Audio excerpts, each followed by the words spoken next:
Democracy. In what state? Giorgio Agamben. Alain Badiou. Daniel Bensaid. Wendy Brown. Jean-Luc Nancy. Jacques Rancière. Kristen Ross. Slavoj Zizek. Translations from the French by William McCuig. Democracy in what state? Introductory note on the concept of democracy. The term democracy sounds a false note whenever it crops up in debate these days because of a preliminary ambiguity that condemns anyone who uses it to miscommunication. Of what do we speak when we speak of democracy?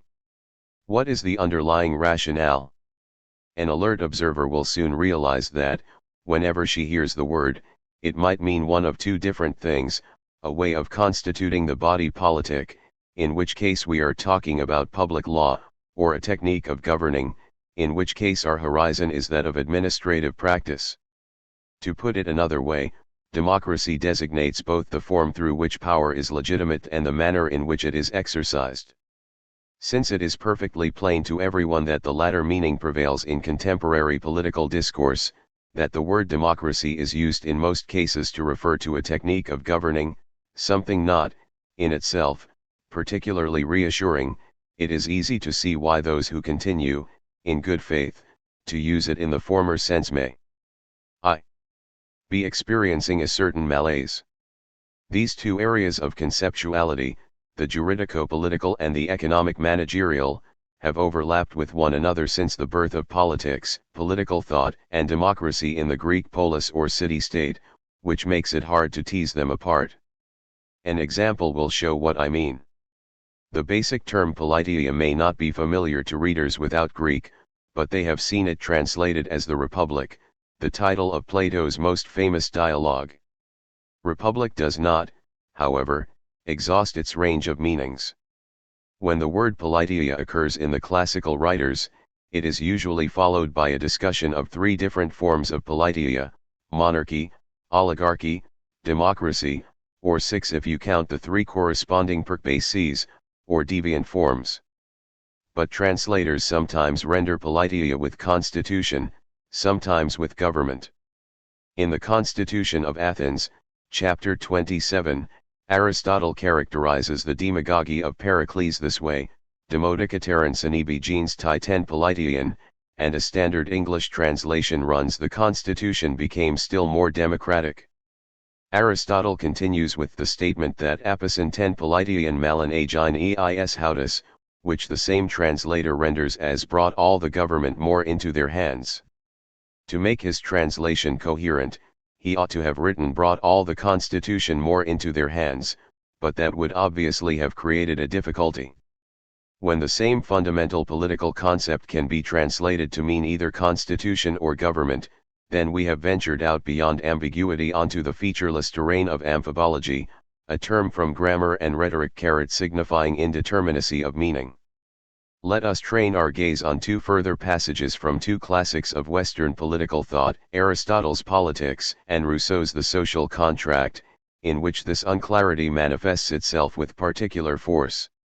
In the Politics, Aristotle states his intention to itemize and analyze the different constitutions or forms of constitution, politeia, since politeia and politeuma signify the same thing, and since the politeuma is the supreme, Kyrian, power in a city, it necessarily follows that the supreme power resides either with an individual, with a few, or with the many.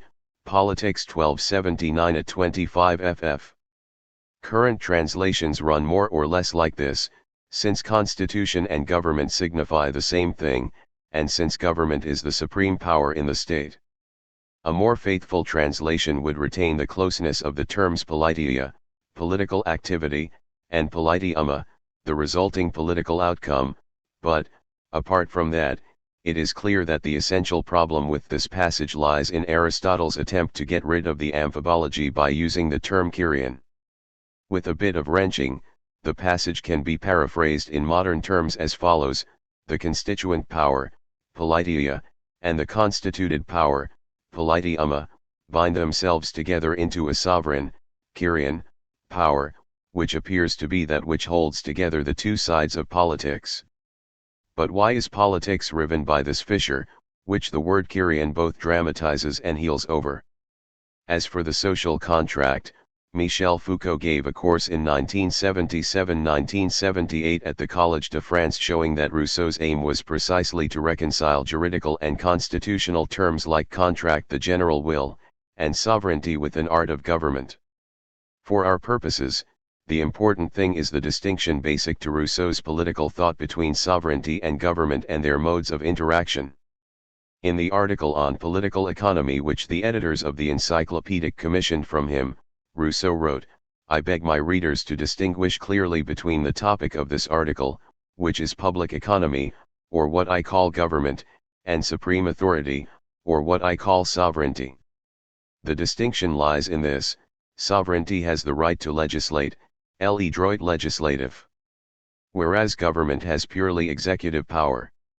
In the social contract, the distinction between the general will and legislative capacity, on one hand, and government and executive power, on the other, is restated, but Rousseau now faces the challenge of portraying these two elements as distinct and yet articulated, knit together, interwoven.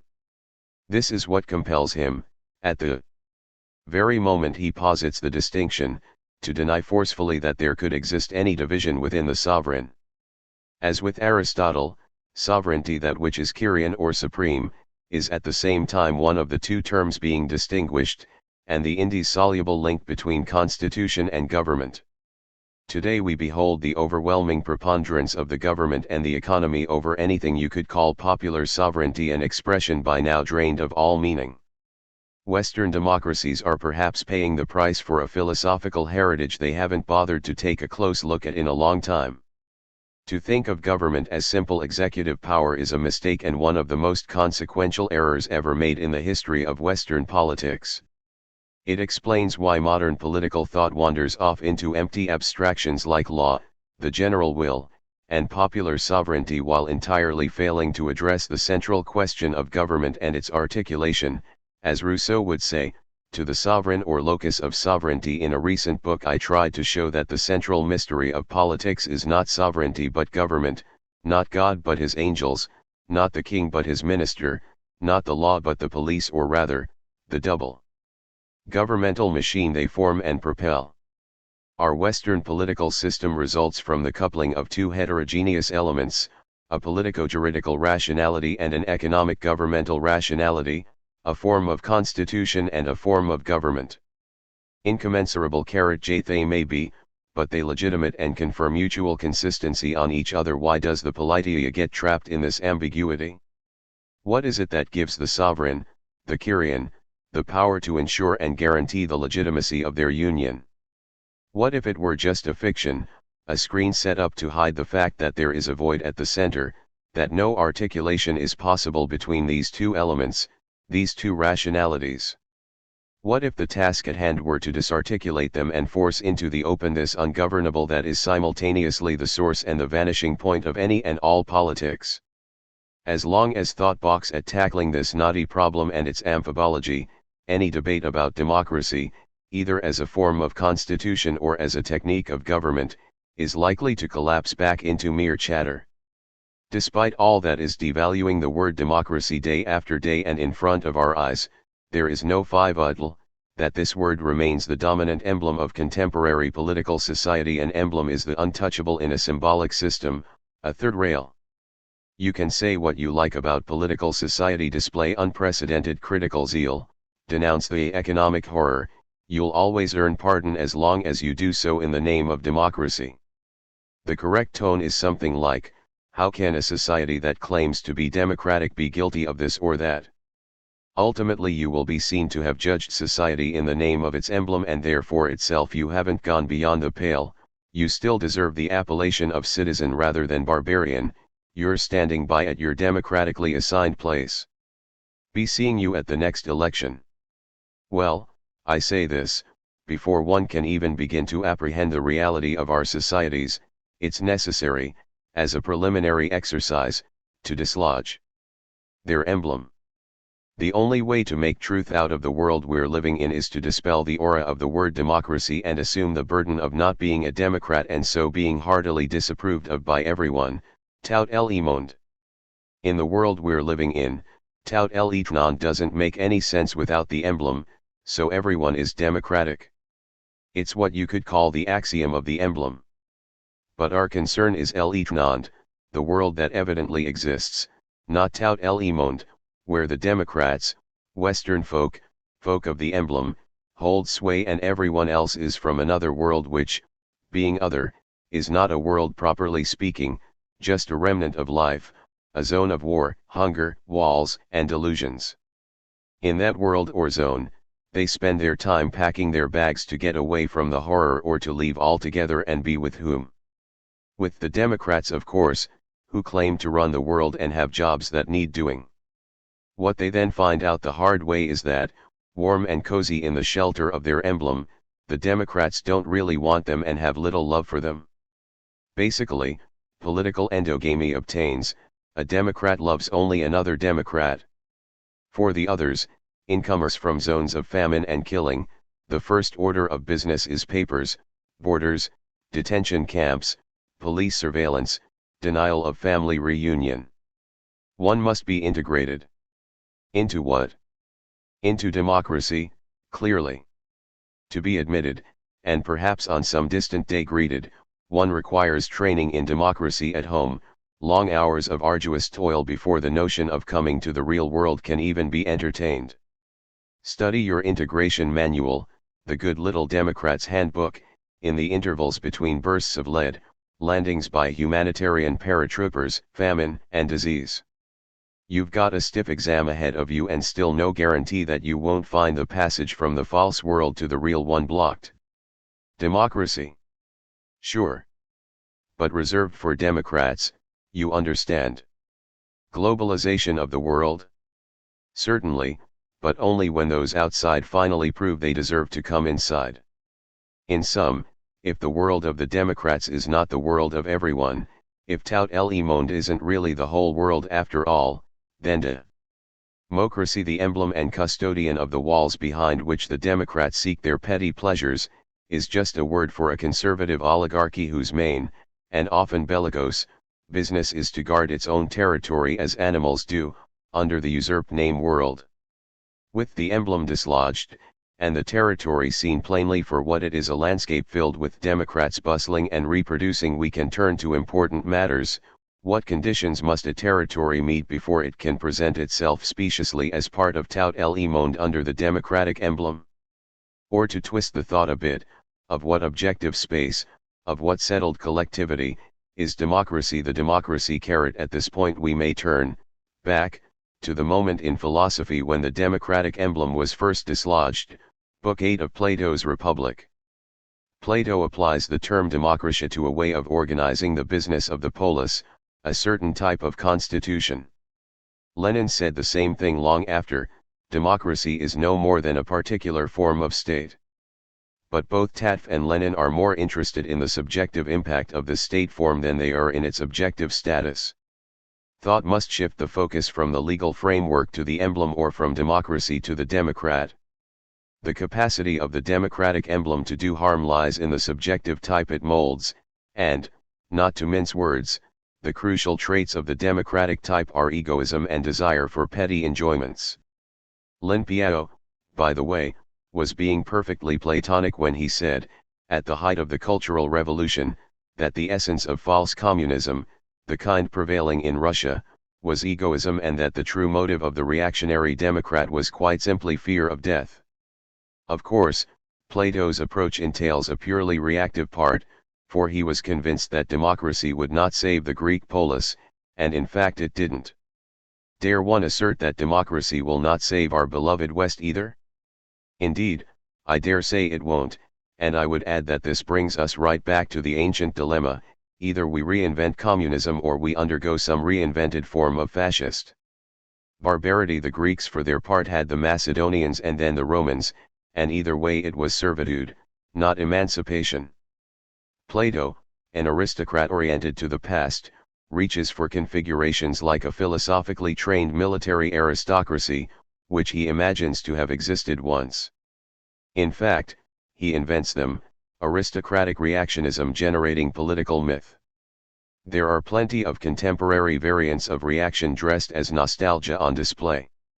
The one most striking to anyone who follows developments here in La République franchise is the idolatrous republicanism we see pervading our intellectual petite bourgeoisie, where any invocation of our republican values is greeted with loud applause. Just remind me again, will you, which republic was it you were referring to, the one created out of the massacre of the communards in 1870? The one that flexed its muscles in colonial conquest, the Republic of Clemenceau the strike-breaker, the Republic that did such a splendid job of organizing the shambles of 1914 to 1918? The one that handed plenary power over to Pétain, the hallowed and virtuous Republic of which you prate has been concocted for the express purpose of safeguarding the democratic emblem, which hasn't been looking too healthy of late. Plato thought he was flying the banner of aristocracy with his philosopher guardians, but it was tattered and moth-eaten. It's the old story, nostalgia is always nostalgia for something that never existed. Still, quite apart from its aristocratic reactionism, Plato's critique of democracy retains independent and, indeed, bivalent force. On one hand, it is aimed at the essence, the reality, of the democratic form of state, on the other, at the constitution of the subject homo democraticus in a world thus formalized. Plato's two theses, which I regard as entirely well-founded and wish to extend a bit beyond the world of the polis, are: 1. The democratic world isn't really a world. 2. The only thing that constitutes the democratic subject is pleasure, or, more precisely, pleasure-seeking behavior. In what respect does democracy authorize a pleasure-seeking subject to the exclusion of all else?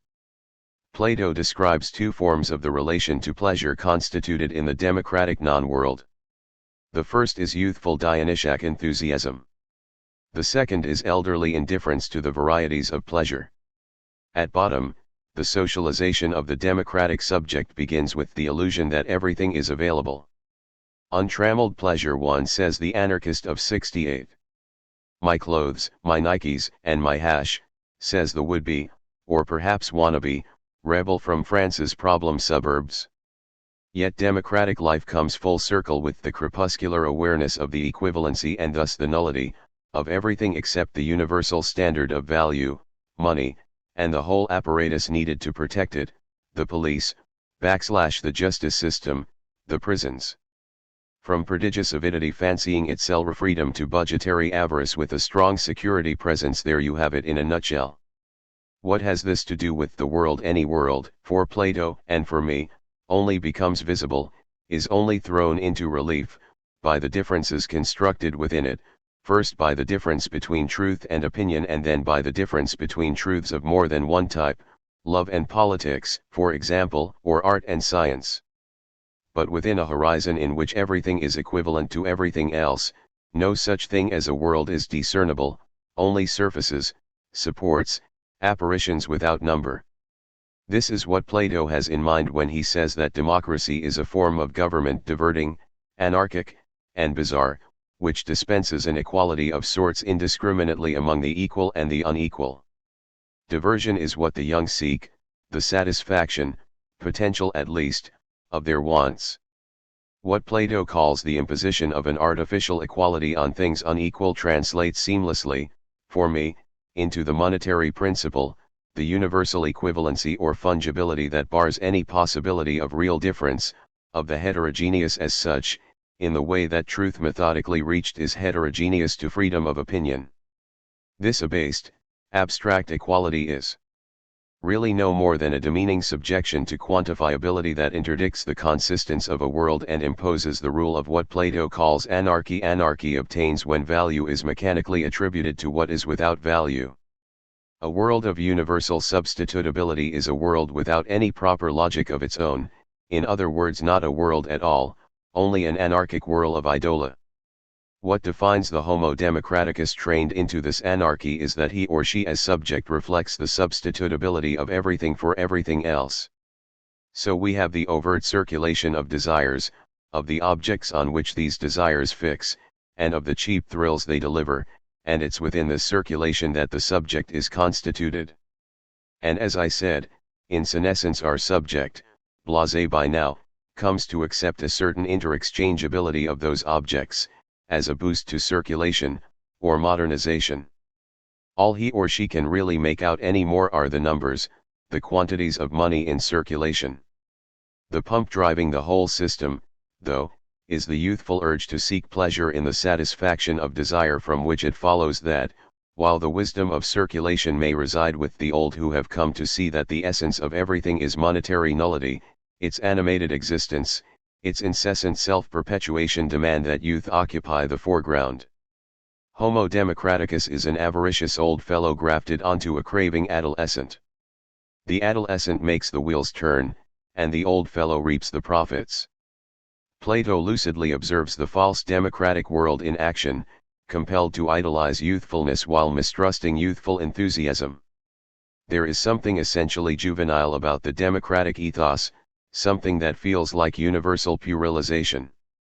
As Plato puts it, in a false world of that sort the elderly abase themselves to youthful modes, for fear of seeming tiresome and overbearing. Likewise, in order to collect the dividends of his cynical skepticism, the elderly democrat must pretend to be fighting a youthful battle for more modernity, more change, more rapidity, more fluidity. It puts one in mind of an aging millionaire rock star, creaking and creased but doggedly bawling into the microphone and thrusting his pelvis this way and that. Nevertheless, what becomes of collective life, of the collectivity, when its emblem is eternal youth, when the sense of age has vanished? The answer depends on whether one is observing the state of things in zones where monetary circulation has not yet really shifted into high gear, capitalist gear, or in our zone. Possible outcomes in the former include a sort of terroristic exaltation of the brutality and heedlessness of adolescence. We saw the dreadful consequences of the revolutionary version of this kind of indigent juvenilism with the Red Guards of the Cultural Revolution and the Khmer Rouge, and the equally dreadful consequences of the de-ideologized version of the same thing with the terror sown in numerous regions of Africa by armed gangs of adolescents manipulated by outside powers or warlords. Those are limit cases, extreme, but thereby definitive, examples of adolescent democratism unplugged from all the myriad forms of monetary circulation but one, the circulation of lethal firearms in abundance. But what about us in our zone?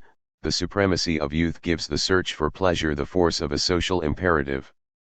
Have fun is the universal maxim. Even those least able to do so are obliged to try to comply. Hence the profound stupidity of contemporary democratic societies.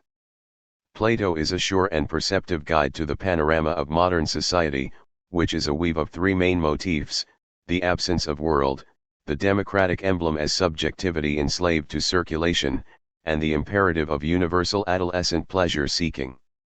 His thesis is that any society matching that description is on a road to ineluctable disaster, because it is incapable of organizing a discipline of time. Plato puts a famous ironic tribute to the existential anarchy of contented democrats and their beautiful, youthful, mode of government in the mouth of Socrates. Here it is, rendered with a certain liberty. Democratic man lives only for the pure present, transient desire is his only law. Today he regales himself with a four-course dinner and vintage wine, tomorrow he is all about Buddha, ascetic fasting, streams of crystal clear water, and sustainable development. Monday he tries to get back in shape by pedaling for hours on a stationary bicycle. Tuesday he sleeps all day, then smokes and gorges again in the evening. Wednesday he declares that he is going to read some philosophy, but prefers doing nothing in the end. At Thursday's dinner party he crackles with zeal for politics, fumes indignantly at the next person's opinion, and heatedly denounces the society of consumption and spectacle. That evening he goes to see a Ridley Scott blockbuster about medieval warriors. Back home, he falls to sleep and dreams of liberating oppressed peoples by force of arms. Next morning he goes to work, feeling distinctly seedy, and tries without success to seduce the secretary from the office next door. He's been turning things over and has made up his mind to get into real estate and go for the big money, but now the weekend has arrived, and this economic crisis isn't going away, So next week will be soon enough for all that. There you have a life, or lifestyle, or life world, or whatever you want to call it, no order, no ideas, but nothing too disagreeable or distressing either. It is as free as it is unsignifying, and insignificance isn't too high a price to pay for freedom. 1. Plato's thesis is that sooner or later this manner of existence, grounded in the indiscipline of time, and its correlative form of state, representative democracy, will bring about a visible manifestation of their despotic essence. Because that is what it comes down to, the real content of all that youth and beauty is the despotism of the death wish. That is why, for Plato, the trajectory that begins with the delights of democracy ends with the nightmare of tyranny. He is proposing that, from a perspective embracing the world and time, there exists a link between democracy and nihilism.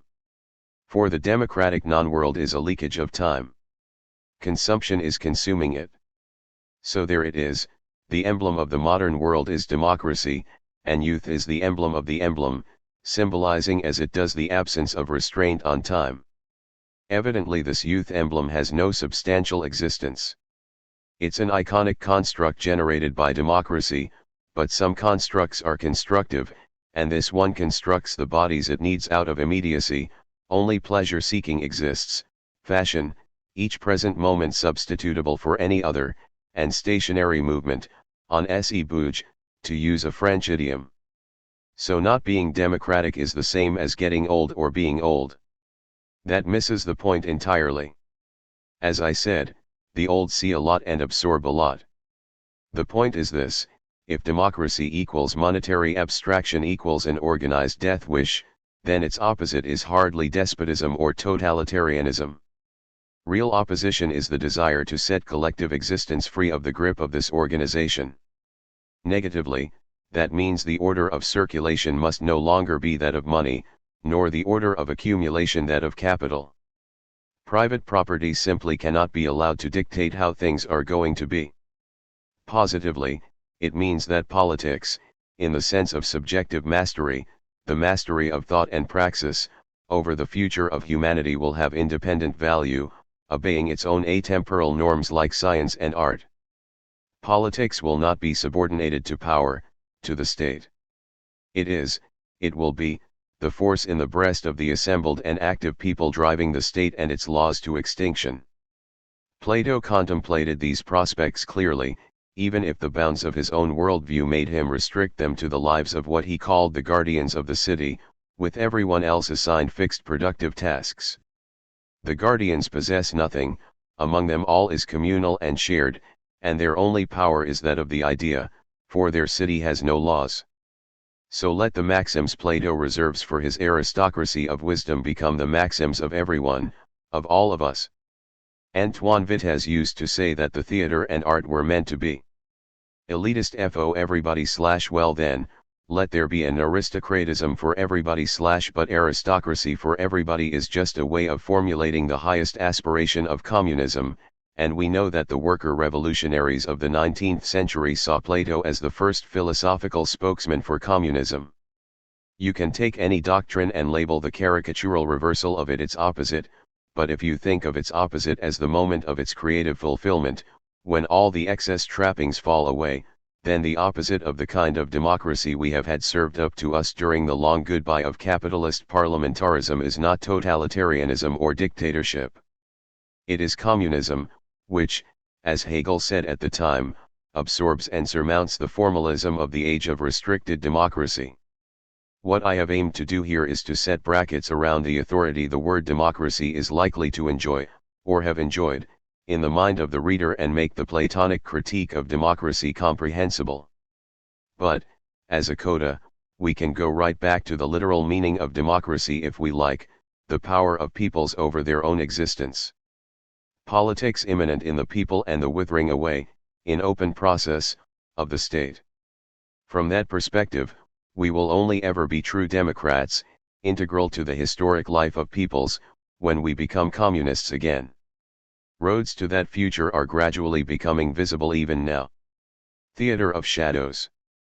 The end of the long wave of post-World War II expansion, the revelations about the extent of the Soviet Gulag, the horror of Cambodia, then the Iranian Revolution and the onset of the neoliberal reaction, there was a shift in world affairs starting around the middle of the 1970s.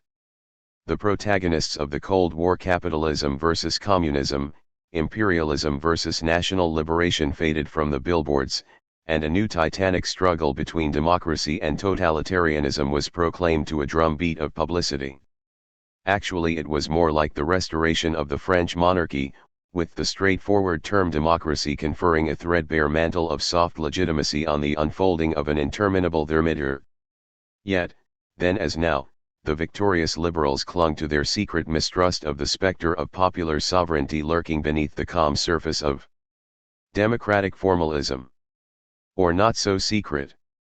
I accept the intellectual rationale for democratic institutions wrote Tocqueville in 1853, but I am instinctively an aristocrat, in the sense that I contemn and fear the crowd.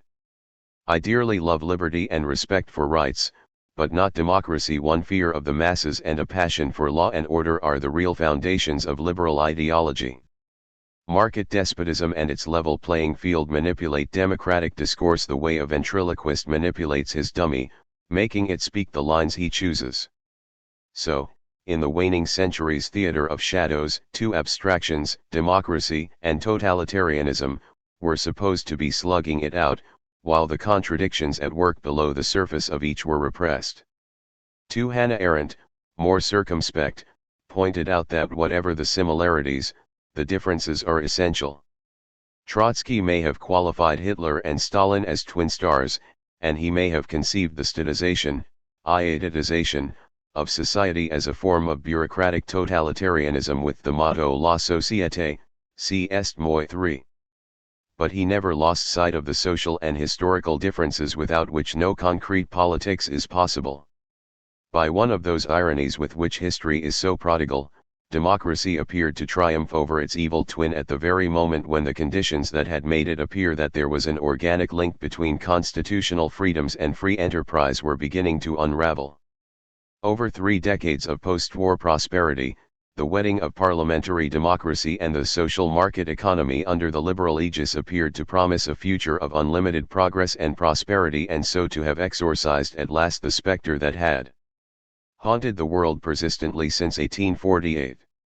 But, after the crisis of 1973 to 1974, the post-war tide stopped advancing and began to recede, and that sapped the bases of what was sometimes called the Fordist, or Keynesian, compromise and the social, or welfare, state. With the debacle of bureaucratic despotism and real, i.e., unreal, socialism, the floating signifier democracy became a synonym for the victorious West, the triumphant United States of America, the free market, and the level playing field. Simultaneously, a full-scale onslaught against social solidarity and social rights and an unprecedented campaign to privatize everything were causing the public space to shrivel. Hannah Arendt's erstwhile fear of seeing politics itself, meaning conflictual plurality, disappear from the face of the earth, to be replaced by the routine administration of things and beings, was apparently coming about. The return of the Good Shepherds. The widely trumpeted victory of democracy soon yielded a crop of new Tocquevilles voicing their ill-concealed dislike of it, reminding their readers that democracy meant more than just unfettered exchange and the free circulation of capital, it was also the expression of a disturbing egalitarian principle. Once again, from the likes of Alain Finkielkraut and Jean-Claude Milner, we heard the elitist discourse of a restricted group worried by the intemperance, excess, and exuberance of the common herd. Once again we heard vaunting praise of hierarchies of genealogy and the nobility of divine right, as against full citizen equality prevailing over the common space. Once again we heard praise of the measured wisdom of pastoral government, as opposed to the disorder and the criminal penchant of democracy. We saw all the upholders of family values, moral values, educational values taking a stand in the name not of democracy but of the positivist republic and progress through order. Quickly they formed ranks to dispel their dread that unamiable democracy might be, not a type of society that likes bad government better than good, but the very principle of politics, the principle that gave birth to politics by grounding good government on its own absence of ground for. This Holy League of Republican Democrats, SIC, published an astonishing declaration under the fearful title Have No Fear. In Le Monde for September 4, 1998. Good Lord, fear of what? Of action by organized blocks and social groups, eager to proclaim themselves enraged so as to prevent the law from being applied. One wonders, which law exactly to exorcise their fear of the social specter, these Republican Democrats appealed in chorus for old-fashioned respect / they invoked deference to breeding, competence, leadership / they expressed nostalgia for the tutelary figures of the father and the lieutenant, which to French ears connotes stern old-fashioned law enforcement. Their hatred of democracy betrayed giddy fear at the fragile legitimacy of all power and the anguished realization that a challenge to established rights may always be mounted by emergent ones. Malaise in market democracy. The next to voice disquiet after the virtuous Republicans were the champions of market democracy. Pierre Rosanvallon diagnosed a democratic malaise, the symptoms of which included the growing irrelevance of elections, the declining centrality of administrative power, lack of respect for public officials. The triumph of democracy was just a prelude to its undoing. Never has there been such a thin line between a positive outlook for democracy and the chance that it might go off the rails. 5. Menacing swerves toward anti-politics or depoliticization could only be countered by an affirmation of the properly political dimension of democracy.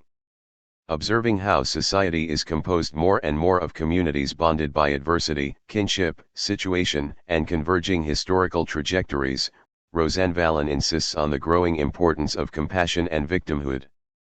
From these enumerations, social class practically evaporates, as though its dissipation were an irreversible sociological fatality and not the result of political pressure, the ideological and legislative promotion of competitive individualism, on the social realm.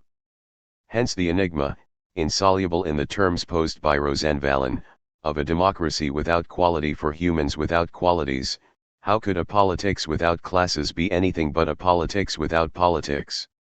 The narrowed temporal horizon of a present huddled over itself entails the annihilation of politics as strategic rationality, to the sole profit of instrumental and managerial rationality. No surprise, then, that Rosanvallon looks to an enlarged role for appointive as opposed to elective office and a proliferation of independent authorities as crutches for the tottering legitimacy of the vote. The specter of real democracy. The indeterminacy of the signifier democracy leads to divergent, often opposed, definitions. Raymond Aron's was minimal and pragmatic. Democracy is the organization of peaceful competition to hold the reins of power, in which political freedom is a given, for otherwise the playing field is tilted. 6. There we have it, long before the defunct European Constitutional Treaty made it famous, the notion of the level playing field common to the working of parliamentary democracy and the free market. Who would deny, Claude Leffer chimes in, that democracy is linked to capitalism while yet distinct from it? Nobody, of course, the whole problem being to determine in what respects they are historically linked. The advent of territorial citizenship, the secularization of power and law, the shift from divine sovereignty over subjects to the popular sovereignty of the people over the people, and in what respects the former stands apart from, critiques, and surpasses the latter. The problem was tackled by Marx as early as 1843 in his often misconstrued critique of Hegel's philosophy of law and the state. In his Kreuznach manuscript, his thought about politics and his thought about democracy appear closely tied. 7. Whereas Tocqueville binds democracy to the state, the democratic state, the better to detach it from revolution, the young Marx declares that in real democracy, the political state would disappear / precociously there emerges the theme of the abolition or withering away of the state. But to claim that in real democracy the political state would disappear signifies neither a dissolution of the political into the social nor the hypostasis of the political moment as a form containing the universal. In democracy none of the moments takes on a meaning that does not belong to it, each is really no more than a moment of the total demos. Politics in this perspective is the strategic art of mediation. Marx's youthful intuitions were more than just caprices, soon to be dropped in favor of a starker vision of the conflictual relation between domination and servitude. True democracy is never entirely forgotten. It persists, says Miguel Abensauer, as a latent dimension, the thread linking the youthful texts to the ones on the Paris Commune and the critique of the Gotha program. Politics a rarity, democracy intermittent carrot. The self-contradiction and ambivalence of the democratic pretension have been thrown into strong relief by the pressure of liberal globalization. It's no surprise that the critique of the democratic illusion, and Carl Schmitt's critique of parliamentary impotence, have gained adherents and begun to take revenge on the humanitarian moralism triumphant only yesterday. These radical critiques have a lot in common and may appear to overlap at times. But they aim at different, indeed diametrically opposed, goals. Alain Badiou's Platonizing critique of the tyranny of number and the majoritarian principle leads him to draw a contrast between politics and the clash without truth of a plurality of opinions. Jacques Rancière draws the contrast differently, between democracy as a permanently expansive movement and democracy the way it is taught in political science departments as an institution or regime. Both appear to share the view that politics is rare and intermittent, belonging to the order of the exceptional event, not that of history and the administration of society. There is not a lot of it, says Rancière about politics, and it is always local and occasional. Both offer the same critique of elections as a reduction of the people to statistics. We live in an age of universal assessment, where everything demands to be quantified and measured, where only number has the force of law, where majority is supposed to equal truth. Hence these critiques are necessary. But are they sufficient? Philosopher King. I have to tell you that I absolutely do not respect universal suffrage for itself alone, it depends on what it does.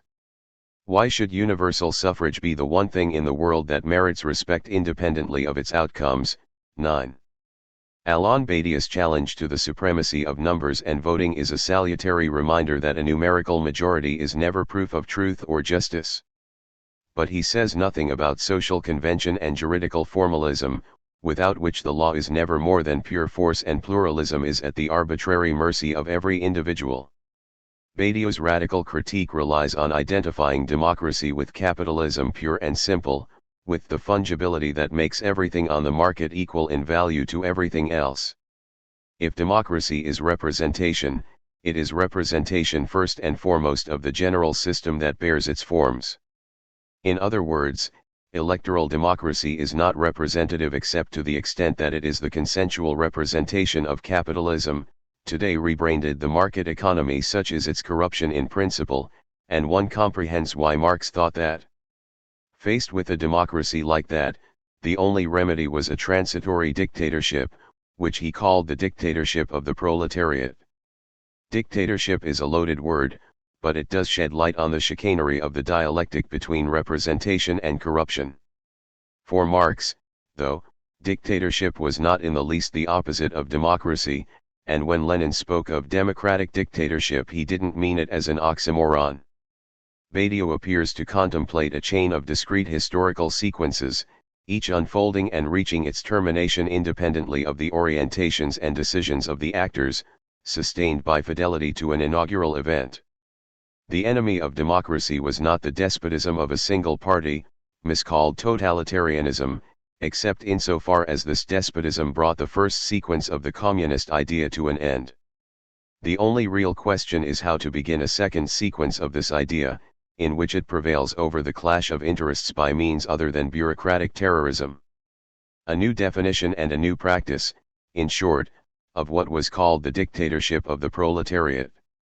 In the absence of critical reflection, historical and social, on past sequences, this indeterminate novelty goes nowhere. All it does is refer us to a future experiment. It remains the case, though, that nothing gets done without discipline, but the military model of discipline must be surpassed. 11. In the article just quoted, Badiou invokes a third stage of communism, centered on the end of socialist separations, the repudiation of vindictive egoism, a critique of the motif of identity, and a proposal for non-military discipline. Upon what might this non-military discipline rest unknown. Absent agreement democratically arrived at in view of a common project, it can only be the authority of a religious faith or a philosophical doctrine and their word of truth. Unlike Marx, Badiou does not take a stand at the heart of the effectual contradiction of the democratic theme so as to blow it apart from within. He discards it, pure and simple. This point is essential. From the outset, the communist hypothesis coincides not at all with the democratic hypothesis and the modern parliamentarism to which it leads. It subsumes another history, other events. That which appears important and creative in light of the communist hypothesis is different in nature to that which democratic bourgeois historiography chooses to highlight. That is why Marx stands apart from democratic politicking in maintaining, in the school of the Paris Commune, that the bourgeois state, no matter how democratic it might be, deserved destruction. Yes, but after the destruction? The tabula rasa, the blank page, absolute commencement in the purity of the event? As though the revolution did not weave together event and history, act and process, the continuous and the discontinuous. As though we were not always beginning again in the middle. The question left unanswered by Badiou is that of Stalinism, and though he doesn't confuse them, Maoism. In Stalin's time, he writes in his anti-Sarkozy pamphlet, it has to be said that political organizations of workers and people had an infinitely better time of it in the West, and capitalism was less arrogant. There is no comparison. He meant to be provocative. Clearly, if it is indisputable that workers' parties and unions were stronger in Stalin's time, this bare observation supplies no basis for deciding whether that was thanks to or in spite of him or, above all, for stating what his policies cost movements of emancipation, then and now. Badiou is more prudent in an interview he gave to Liberation. My only tip of the hat to Stalin, he threw a scare into the capitalists. That's still a tip of the hat too many. Was it Stalin who scared the capitalists, or something else, like the great workers' struggles of the 1930s, the worker militias of Asturias and Catalonia, and demonstrations by the Popular Front in some, fear of the masses in a number of cases? Not only did Stalin not frighten the capitalists, he aided them. One thinks of the days of May 1937 in Barcelona, the Hitler-Stalin Pact, the big carve-up at Yalta, or the disarming of the Greek resistance. The critique of Stalinism in Badiou boils down to a question of method. It is not possible to direct agriculture or industry with military methods, nor to pacify a collective society by state violence. What ought to be indicted is the choice to organize as a party, what one could call the party form. Thus he winds up rehearsing the superficial critique of the disillusioned Euro-communists, who quailed at taking the full measure of the historic transformation that was occurring and chose instead to blame a partisan form and particular method of organization for the disasters of the 20th century, so it would be sufficient to renounce the party form. As though an event as important as a bureaucratic counter-revolution costing millions of dead and deported did not raise questions of a quite different order, questions regarding the social forces at work, worldwide market relations, the effects of the social division of labor, the economic forms of transition, and political institutions. What if the party were not the problem but an element of the solution? The irreducible democratic excess. Ignorant and/or lazy journalists have committed the utter nonsense of likening Jacques Rancière's preference for democratic excess to the kind of restricted participatory democracy associated in France with Ségolène Royal. The furthest possible thing from a just order, democracy for him is not a form of state at all. It is above all this paradoxical condition of politics, the point where all legitimacy confronts its own absence of ultimate legitimacy, confronts the egalitarian contingency that undergirds the inegalitarian contingency itself. It is action that unceasingly robs oligarchic government of the monopoly of public life, that robs wealth of its omnipotence over lives. It is neither a form of government nor a mode of social life, but rather the mode of subjectivation through which political subjects exist, that aims to dissociate political thought and thought about power. It is not a political regime, but the very institution of politics. During a colloquy at Saraisi, it was put to Rancière that he supplies no practical guidance on strategic questions of organization and party. His reply was that he had never taken an interest in the organizational forms of political collectives. Distancing himself from speculative leftism, he stresses the importance of thinking politics primarily as the production of a certain effect, as the affirmation of a capacity and the reconfiguration of the territory of the visible, the thinkable, the possible.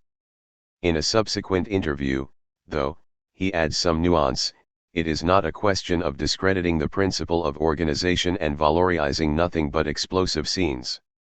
My views stand apart from any polemic or opposition between organization and spontaneity. He aims principally to rethink what politics signifies. Politics is, in the strict sense, anarchic, by which he means, without primordial foundation. Withering away of the state and or politics. Agnes Heller and Ferenc Feher experienced the Hungarian Revolt of 1956 and bureaucratic despotism in Eastern Europe at first hand, so they have solid grounds for their opposition to state fetishism. But they reject the utopian vision of the total abolition of the state and its institutions. This they regard not just as an impossible undertaking, but as a utopian one that would hinder the thinking through of alternative models of the state and institutions, in which alienation would progressively decline if the state engrosses society democratic liberties are condemned to disappear. And since a society expressing a homogeneous will is inconceivable, we must envisage a system of contracts ensuring that the will and the interests of all are taken into consideration. Hence we must envisage the concrete form that the exercise of democracy will take.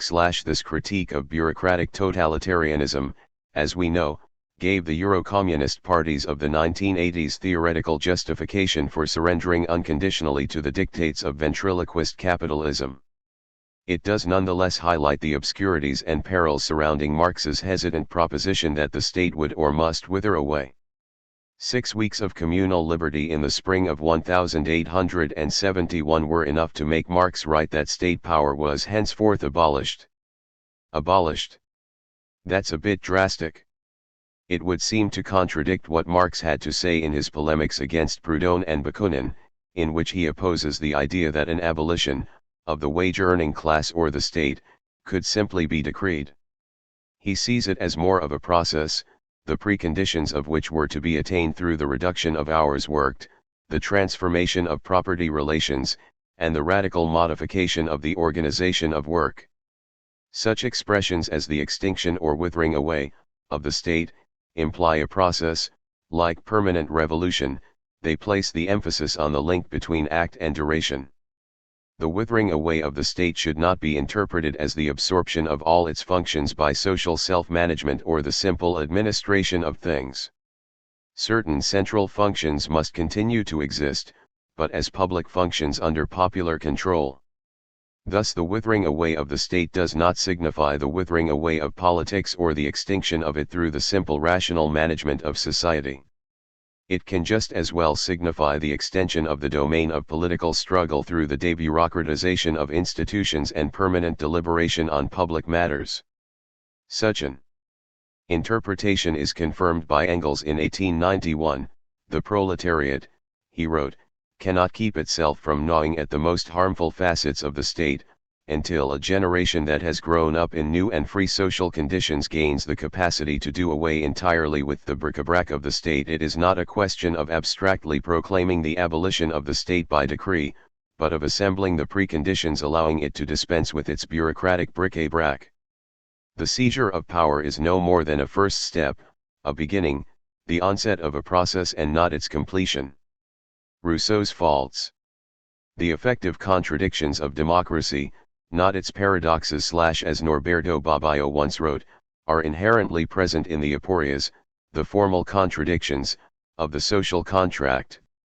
From the moment one accepts Rousseau's premise that might does not make right, and that one owes obedience only to legitimate powers, the question of the ground of legitimacy arises, and with it the insurmountable tension between legality and legitimacy. To appeal to the latter against the former is always an option, and we see the juridical impossibility this leads to in the right to insurrection written into the Constitution of year 11 of the French Revolution. If liberty is obedience to self-prescribed law, it entails its own negation, to wit the total alienation of each individual member and all his rights to the community, for in giving oneself over to all, one gives oneself over to no one. Each voluntary associate puts his person under the supreme direction of the general will, and each becomes an indivisible part of the whole. Together they constitute a public person or political body called the state when it is passive and the sovereign when it is active. Voluntary submission to impersonal law applying to all replaces the personal dependency and arbitrariness of the ancien regime. But the cost is an exacerbated holism in direct contradiction with the liberal presuppositions of contract and possessive individualism. This contradiction emerges in the conception of public possessions to be set against the unlimited right of private appropriation.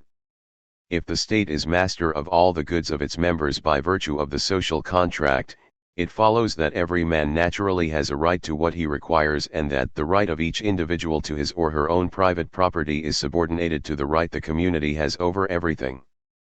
Or, as Hegel puts it, the right of distress overrides property rights. Hence the social pact institutes moral and legitimate equality between citizens equal by convention and by right. Rousseau was one of the first with the theoretical intelligence to bind the democratic question to the question of property. The act of association is a reciprocal engagement between the public entity and individuals. It presupposes that each contracting member contracts with himself as a member of the state, a sovereign member, binding himself to a whole of which he is a part. But then the nature of the political body entails an impossibility, that the sovereign could impose on itself a law that it could not itself break. There cannot be any species of fundamental, obligatory law for the body of the people, not even the social contract. In other words, the contract is always subject to revision, and the constituent power inalienable. From which there logically follows the codification in law of the right to insurrection. The result is the impossibility of representation, since the sovereign, by the fact that he is always all that he must be. If sovereignty is simply the exercise of the general will, it cannot indeed be alienated. Power may be delegated, but not the will.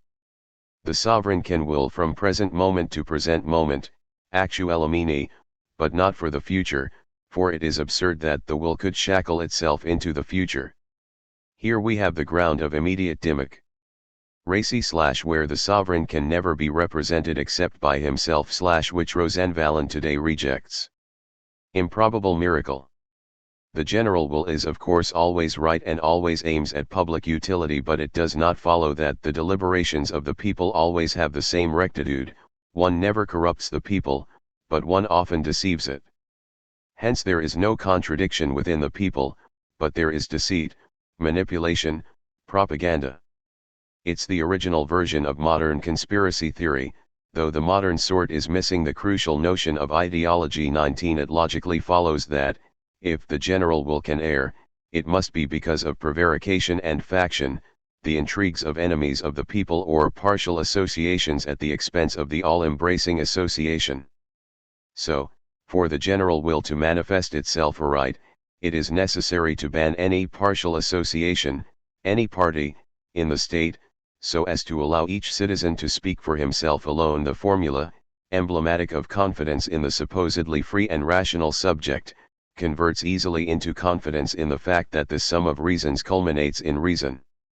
From that to reason of state is but a step. In Rousseau, however, this confidence is immediately tempered by the idea that while the general will is always right, the judgment that guides it is not always enlightened. He looks for an answer to this troubling observation in pedagogy and education rather than within conflictual experience. When the public wills the good but does not discern it, it has need of guides capable of showing it the right path. Hence the general will runs into a democratic deadlock. To set out the best guidelines for social life, a superior intelligence would be necessary, perceiving all the passions of mankind and feeling none of them, a sort of juridico-moral twin of Laplace's demon. This inaccessible vantage point on totality would make the legislator in all respects an extraordinary man in the state, for he who commands the laws must not exert command over men.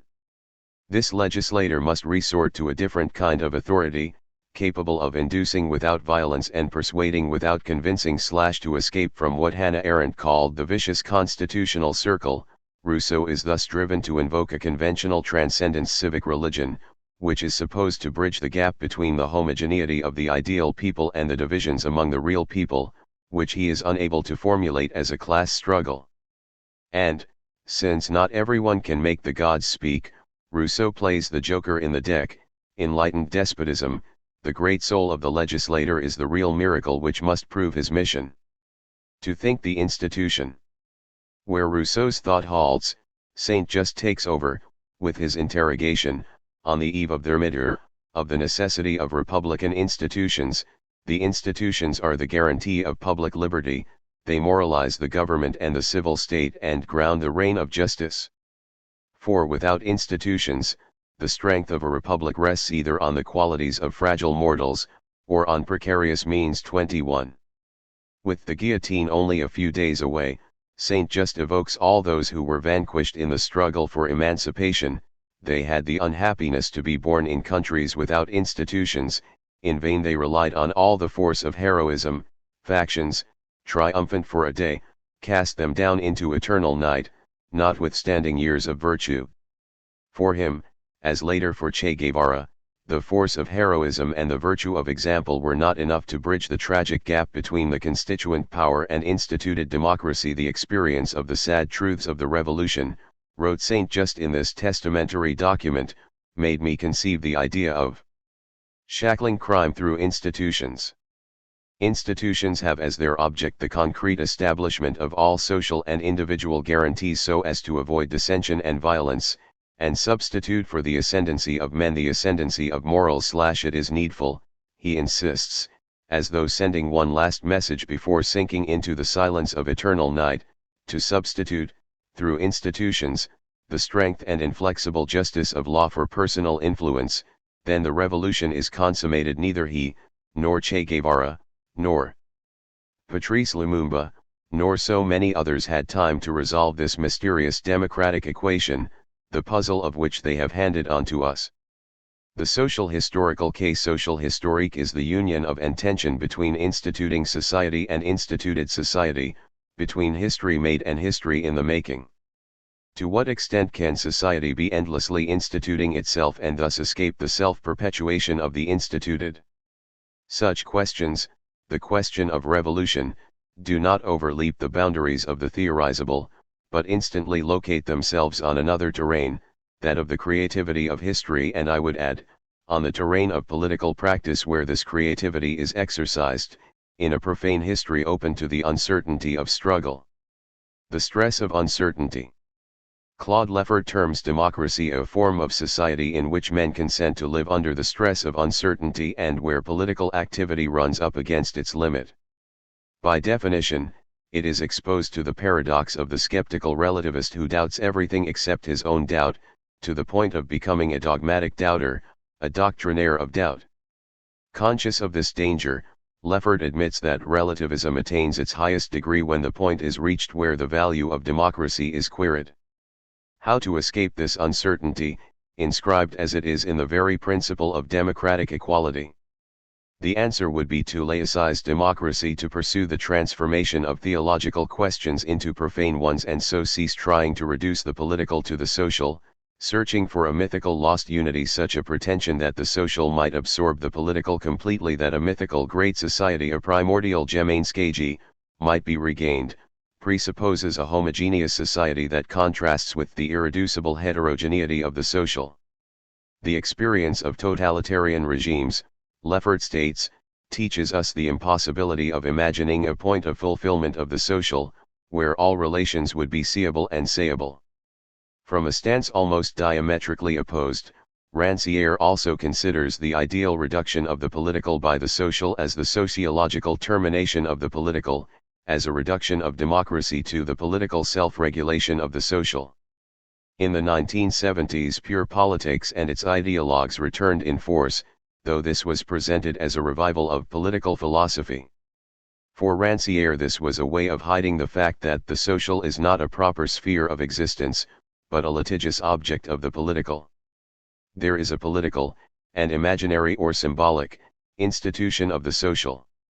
And the debate between the philosophers of the return of the political and the sociologists of its termination was no more than a phony debate about the order in which the presuppositions of political philosophy should be taken so as to interpret the consensual practice of the annihilation of the political.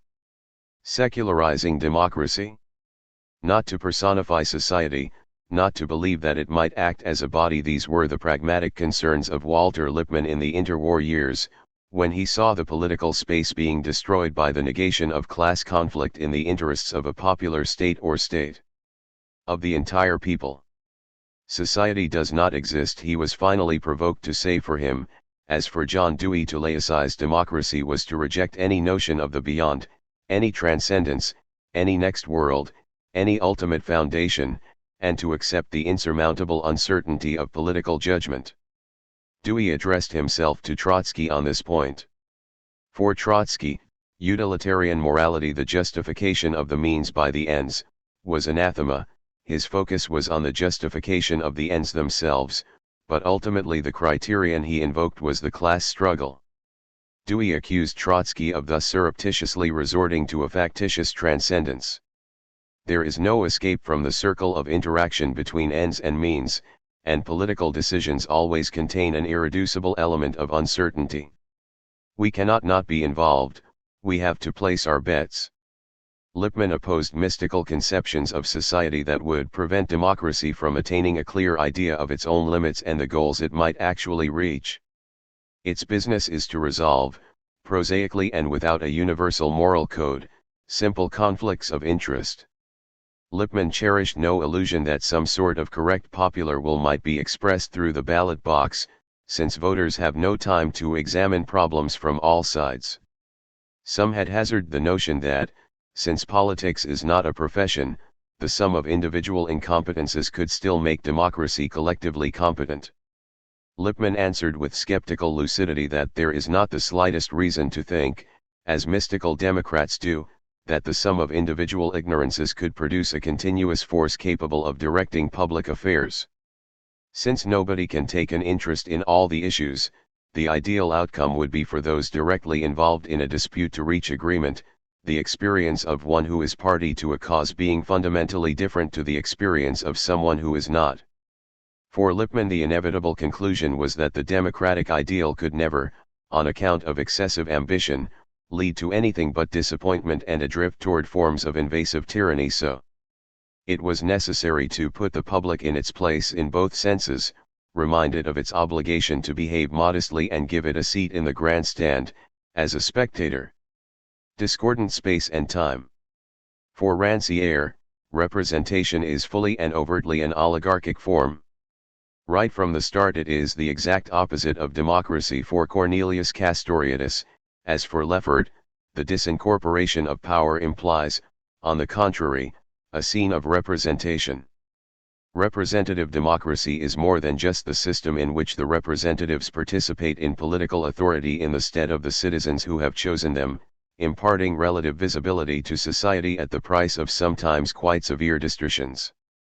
Above all, it provides a designated space for controversy so that the common interest can prevail over corporatism. He sees its dynamic principle as full recognition of social conflict, and of the differentiation of the political, economic, juridical, and aesthetic spheres, of the heterogeneity of morals and behavior. Hence representation is seen as the consequence not just of society's irreducible heterogeneity but also the unharmonized plurality of social spaces and times that grounds plurality and the necessary autonomy of social movements vis-a-vis both the parties and the state. Functioning like a gearbox, coupling discordant temporalities, or a mobile ladder connecting unarticulated spaces, the political struggle determines their always provisional unity, from the vantage point of totality. Hence the extension of individual liberties becomes indissociable from the advent of a public space. When this public space withers, political representation becomes farce and buffoonery. During the interwar years it turned into what Hannah Arendt called an operetta, or a tragic comedy. Direct or corporatist democracy? Short of imagining the temporal and spatial conditions for direct democracy in the strict sense, without mediation, in which the people themselves are permanently assembled, or a system of drawing lots in which the designated individual performs a function without having any mandate conferred on him or representing anyone, delegation and representation are inevitable. It is true in a city, true during a strike, true in a party. Rather than try to deny the problem, it would be better to tackle it head-on and search for the modes of representation guaranteeing the closest control of their mandatories by the mandators and limiting the professionalization of the exercise of power. The 1921 debate between Lenin and the worker opposition is informative in this respect. Alexandre Kollontai accused the party leadership of adapting to heterogeneous aspirations, of seeking input from specialists, of professionalizing power, of resorting to peremptory control, the incarnation of an individualistic conception characteristic of the bourgeoisie. She was perceptive enough to see, before others, the professional dangers of power and discern the nascent bureaucratic reaction taking shape. But her criticism, which was that these deviations were the result of concessions to the heterogeneity of society, presupposes the phantasm of a homogeneous society, with the privileges of property and birth abolished. The proletariat would be one body.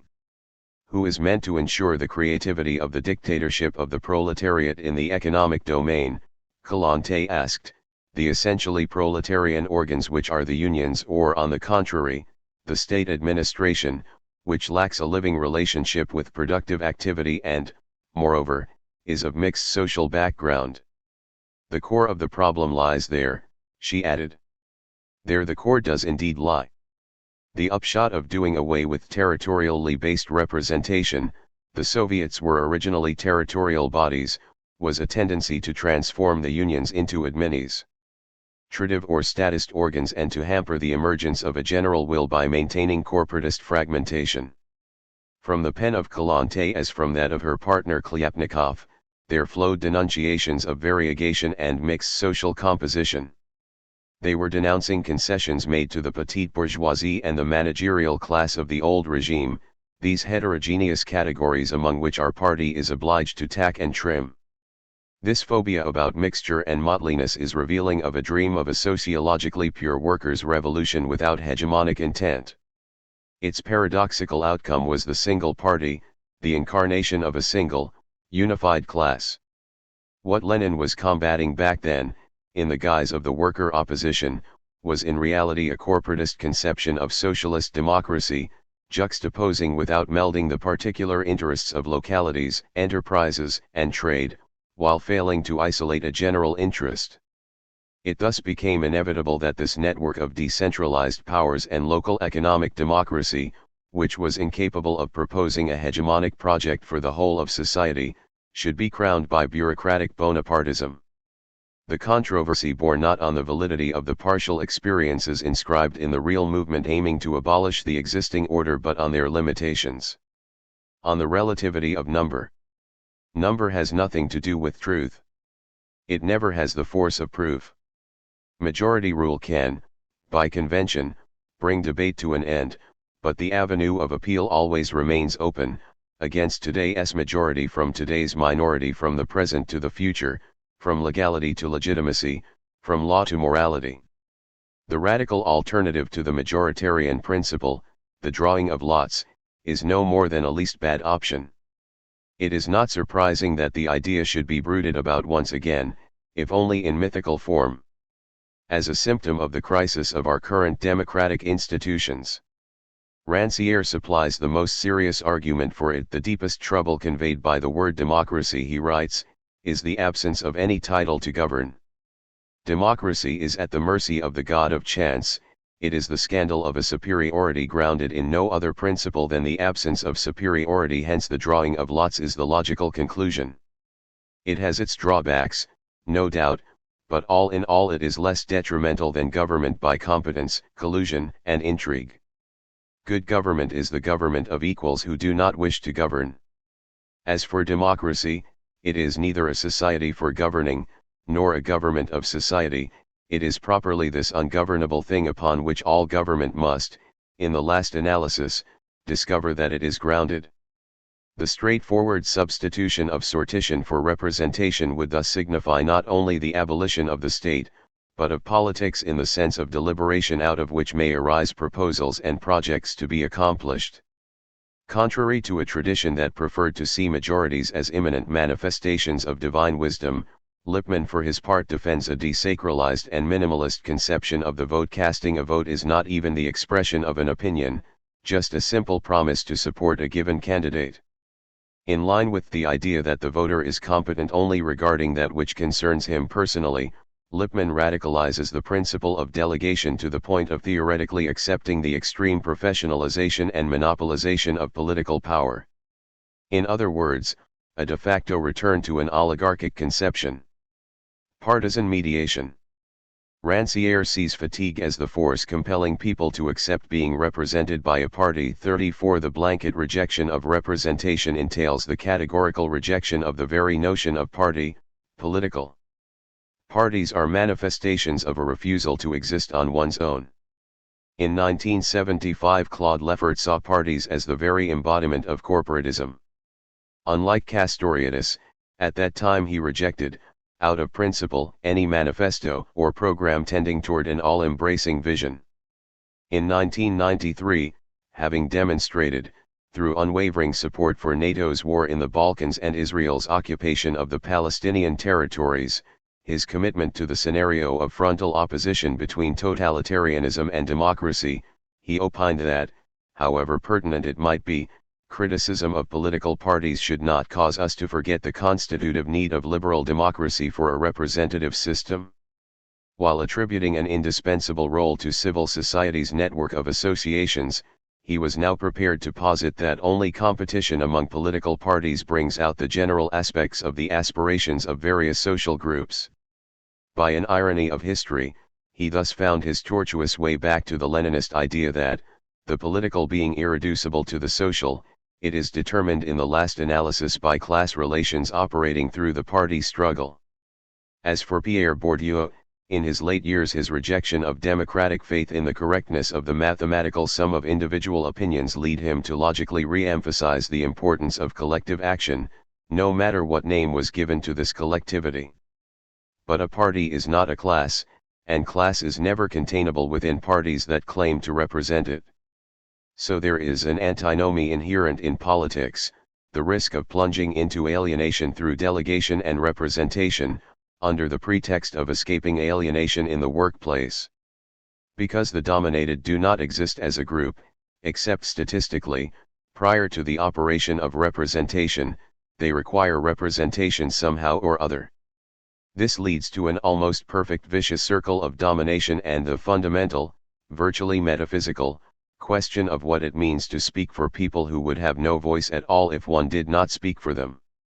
A metaphysical question, indeed, or a false problem. It follows ineluctably from the tenacious prejudice to the effect that the dominate are incapable of breaking out of the vicious circle of representation and speaking for themselves. Yet the dominated do speak up and dream in any number of ways. Contrary to what Bourdieu asserts, they exist in many modes, including the group mode, prior to the operation of representation, and the countless words of workers, women, and slaves bear witness to this existence. The specific problem is that of their political speech. As Lenin demonstrated, political speech is not a faithful reflection of the social, nor a code into which corporatist interests are translated. It has its own displacements and symbolic condensations, its specific sites and speakers. The theological annihilation of political parties. Today rejection of the party form generally goes along with a strong preference for ad hoc coalitions and fluid, network-like, intermittent, and affinity-based forms. Such discourse is not all that new, being isomorphic to liberal rhetoric about free circulation and the liquid society. In her note on the general suppression of political parties, Simone Weil was not content to adopt a pose of self-sufficient partylessness. She was prepared to suggest starting to get rid of political parties. This notion flowed logically from her diagnosis that the structure of every political party entails a prohibitive anomaly. A political party is a machine for fabricating collective passion, for exerting collective pressure on everyone's thinking. Hence every party is totalitarian in origin and inspiration. She was expressing, from the standpoint of a revolutionary syndicalist, the same criticism of political parties we hear today after the lived experience of the Spanish Civil War, the Hitler-Stalin Pact, and the Stalinist Big Lie. She had her reasons, the horror she felt at the evolution of the great party machines of the interwar years and the stifling of political pluralism. Along with that went a strongly expressed preference for not joining up, naively seen as a token of individual freedom, and an unconditional desire for truth. The latter is self-evidently linked to a religious conception of truth revealed by grace. Truth is one. Only the good is an end. But who proclaims this absolute truth and who decides on this sovereign good abandon politics, and one is left with theology. The inner light always gives a manifest answer to whoever consults it. But how to desire truth without knowing anything about it, that, admits Simone Weil, is the mystery of mysteries, the elucidation of which is purely tautological. Truth arises from the desire for truth. Truth is the thoughts that rise up in the mind of the thinking creature uniquely, totally exclusively desirous of truth. It is in desiring truth without preconceptions, and without attempting in advance to guess its content, that one receives the light. Such a revelation through grace, such a quest for purity lead inevitably to the paradox of authoritarian individualism, and chacun sa vérité. Rejecting any collective authority, it ends by arbitrarily imposing its own authority. So for Weil the suppression of political parties would be a virtually unalloyed good. 39. Indeed. What would take their place? Weil imagines an electoral system in which the candidates, rather than proposing a program, would limit themselves to proffering a purely subjective opinion, I think this or that about this major issue or that one. So no more parties, no more left or right, just a dust cloud of shifting opinions. Those elected would associate and disassociate in accordance with the way things naturally played out, and the movement of affinities. To keep these fluid and intermittent affinities from crystallizing or coagulating, it would be necessary to go to the extreme of forbidding occasional readers of a magazine from organizing themselves into a society or group of friends. Every time a milieu attempted to harden into a group by establishing definite criteria for membership, criminal charges would be laid once the fact was established. 4 degrees, which leads to the question of who promulgates the law and in whose name such criminal proceedings would be launched. The refusal of profane politics, with its impurities, uncertainties, and wobbly conventions, leads ineluctably back to theology and its jumble of graces, miracles, revelations, repentances, and pardons. Illusory flights from the sordidness of politics actually perpetuate impotence. Instead of pretending to wriggle out of the contradiction between unconditional principles and the conditionality of practical living, politics means taking a stand there and working to surmount it without ever suppressing it. Get rid of mediation by political parties and you will have the single party, even the single state of the partyless. There is simply no way out. Mistrust of the partisan mindset is legitimate. But it is an overreach to impute to a form, the party form, exclusive responsibility for the threat of bureaucracy and the ills of the century. The strong tilt toward bureaucratization is inherent in the complexity of modern societies and the logic of the social division of labor. It haunts all forms of organization.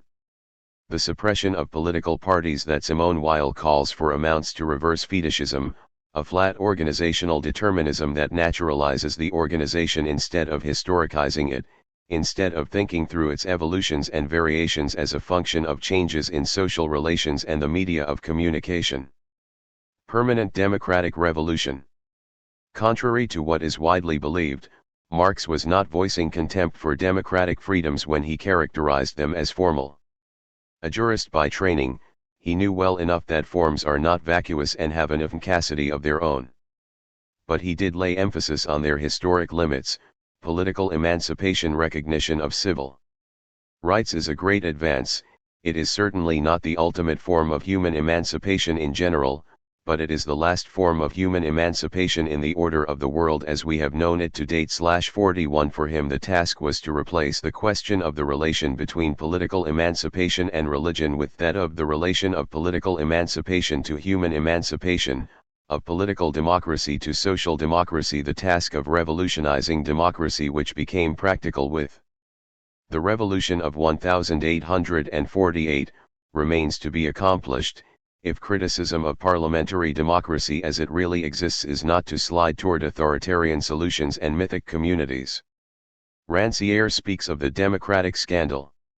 Why does he choose to call democracy scandalous? Precisely because, to survive, it must keep pushing further, permanently transgress its instituted forms, unsettle the horizon of the universal, test equality against liberty, because democracy incessantly smudges the uncertain divide between the political and the social and stoutly challenges the assaults of private property and the infringements of the state on the public space and public goods. It must ultimately attempt to extend, permanently and in every domain, access to equality and citizenship. So democracy is not itself unless it is scandalous right to the end. Democracy as empty signifier.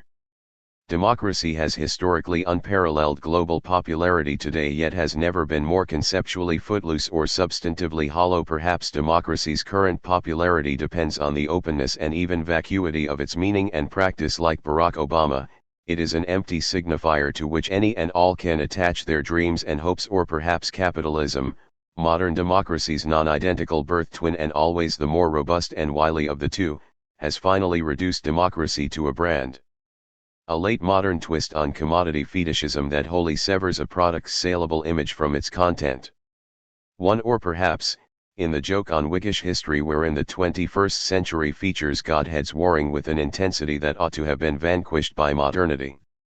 Democracy has emerged as a new world religion, not a specific form of political power and culture, but an altar before which the West and its admirers worship, and through which divine purpose Western imperial crusades are shaped and legitimate. Democracy is exalted not only across the globe today but across the political spectrum. Along with post-Cold War regime changers, former Soviet subjects still reveling in entrepreneurial bliss, avatars of neoliberalism, and never say die liberals, the Euro-Atlantic left is also mesmerized by the brand. We hail democracy to redress Marx's abandonment of the political after his turn from Hegelian thematics, or we say that radical democracy was what was meant by communism all along. We seek to capture democracy for yet untried purposes and ethoi. We write of democracy to come, democracy of the uncounted, democratizing sovereignty, democracy workshops / pluralizing democracy, and more. Berlusconi and Bush, Derrida and Balibar, Italian communists and Hamas, we are all Democrats now, but what is left of democracy? Rule by the demos. It cannot be said often enough, liberal democracy, Euro-Atlantic modernity's dominant form, is only one variant of the sharing of political power connoted by the venerable Greek term demos plus cracy equals rule of the people, and contrasts with aristocracy, oligarchy, tyranny, and also with the condition of being colonized or occupied. But no compelling argument can be made that democracy inherently entails representation, constitutions, deliberation, participation, free markets, rights, universality, or even equality. The term carries a simple and purely political claim that the people rule themselves, that the whole rather than a part or an other is politically sovereign. In this regard, democracy is an unfinished principle. It specifies neither what powers must be shared among us for the people's rule to be practiced, how this rule is to be organized, nor by which institutions or supplemental conditions it is enabled or secured. Features of democracy Western political thought has been haggling over since the beginning. Put another way, even as theorists from Aristotle, Rousseau, Tocqueville, and Marx through Rawls and Voltaire argue, differently, that democracy requires the maintenance of precise conditions, rich supplements, and artful balances, the term itself does not stipulate them. Perhaps this is another reason why contemporary enthusiasm for democracy can so easily eschew the extent to which its object has been voided of content. De-democratization. If it is hard to know with certainty why democracy is so popular today, it is easier to adumbrate the processes reducing even liberal democracy, parliamentary, bourgeois, or constitutional democracy, to a shell of its former self. How has it come to pass that the people are not, in any sense, ruling in common for the common in parts of the globe that have long traveled under the sign of democracy. What constellation of late modern forces and phenomena have eviscerated the substance of even democracy's limited modern form? First, if corporate power has long abraded the promise and practices of popular political rule, that process has now reached an unprecedented pitch. It is not simply a matter of corporate wealth buying, or being, politicians and overtly contouring domestic and foreign policy, nor of a corporatized media that makes a mockery of informed publics or accountable power. More than intersecting, major democracies today feature a merging of corporate and state power, extensively outsourced state functions ranging from schools to prisons to militaries, investment bankers and corporate CEOs as ministers and cabinet secretaries, states as non-governing owners of incomprehensibly large portions of finance capital, and, above all, state power unapologetically harnessed to the project of capital accumulation via tax, environmental, energy, labor, social, fiscal, and monetary policy, as well as an endless stream of direct supports and bailouts for all sectors of capital. The populace, the demos, cannot fathom or follow most of these developments, let alone contest them or counter them with other aims. Powerless to say no to capital's needs, they mostly watch passively as their own are abandoned. Second, even democracy's most important if superficial icon, free elections, have become circuses of marketing and management, from spectacles of fundraising to spectacles of targeted voter mobilization. As citizens are wooed by sophisticated campaign marketing strategies that place voting on a par with choosing brands of electronics, political life is increasingly reduced to media and marketing success. It is not only candidates who are packaged by public relations experts more familiar with brand promulgation and handling the corporate media than democratic principles, so also are political policies and agendas sold as consumer rather than public goods. Little wonder that the growing ranks of CEOs in government is paralleled by the swelling of academic political science departments with faculty recruits from business schools and economics. Third, neoliberalism as a political rationality has launched a frontal assault on the fundaments of liberal democracy, displacing its basic principles of constitutionalism, legal equality, political and civil liberty, political autonomy, and universal inclusion with market criteria of cost/benefit ratios, efficiency, profitability, and efficacy. It is through a neoliberal rationality that rights, information access, and other constitutional protections as well as governmental openness, accountability, and proceduralism are easily circumvented or set aside, and, above all, that the state is forthrightly reconfigured from an embodiment of popular rule to an operation of business management. For neoliberal rationality renders every human being and institution, including the constitutional state, on the model of the firm and hence supplants democratic principles with entrepreneurial ones in the political sphere. In addition to dethroning the demos in democracy, this transformation permits expanded executive state powers at the very moment of declining state sovereignty, about which more in a moment. Having reduced the political substance of democracy to rubble, neoliberalism then snatches the term for its own purposes, with the consequence that market democracy, once a term of derision for right-wing governance by unregulated capital, is now an ordinary descriptor for a form that has precisely nothing to do with the people ruling themselves. But capital and neoliberal rationality are not the only forces responsible for gutting liberal democratic institutions, principles, and practices. Rather, fourth, along with expanded executive power, recent decades have witnessed the expanded power and reach of courts, domestic as well as international. A variety of political struggles and issues, including those emerging from domestic social movements and international human rights campaigns, are increasingly conferred to courts, where legal experts juggle and finesse political decisions in a language so complex and arcane as to be incomprehensible to any but lawyers specializing in the field. At the same time, courts themselves have shifted from deciding what is prohibited to saying what must be done. In short, from a limiting function to a legislative one that effectively usurps the classic task of democratic politics. If living by the rule of law is an important pillar of most genres of democracy, governance by courts constitutes democracy's subversion. Such governance inverts the crucial subordination of adjudication to legislation on which popular sovereignty depends and overtly empowers and politicizes a non-representative institution.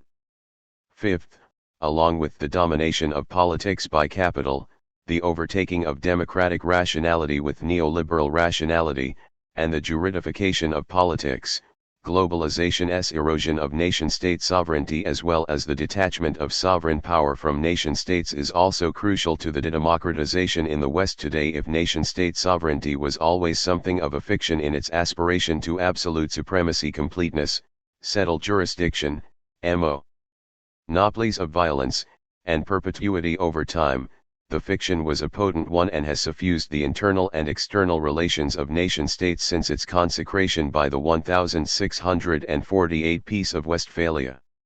However, over the past half-century, the monopoly of these combined attributes by nation-states has been severely compromised by ever-growing transnational flows of capital, people, ideas, resources, commodities, violence, and political and religious fealty. These flows both tear at the borders they cross and crystallize as powers within, thus compromising nation-state sovereignty from its edges and its interior.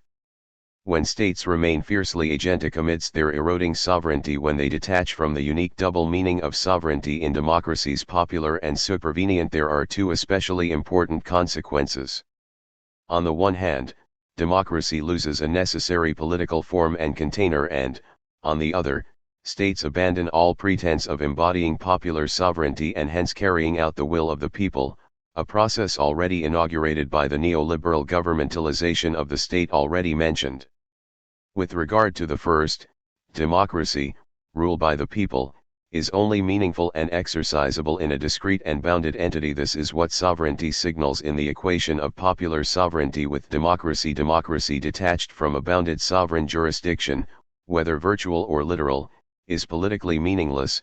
For the people to rule themselves, there must be an identifiable collective entity within which their power sharing is organized and upon which it is exercised. Of course, the vastness of the nation-state already limits the kinds of power sharing that makes democracy meaningful, but when even this venue gives way to post-national and transnational fields of political, economic, and social power, democracy becomes incoherent. With regard to the second, states detached from sovereignty become rogue states in both their internal and external dealings.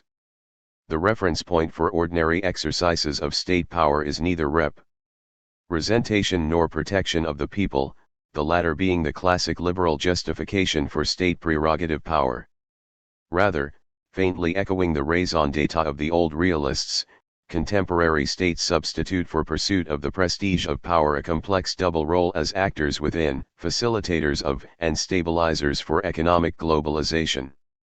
In this context, the people are reduced to passive stockholders in governmentalized states operating as firms within and as weak managers of a global order of capital without, an order that has partly taken over the mantle of sovereignty from states.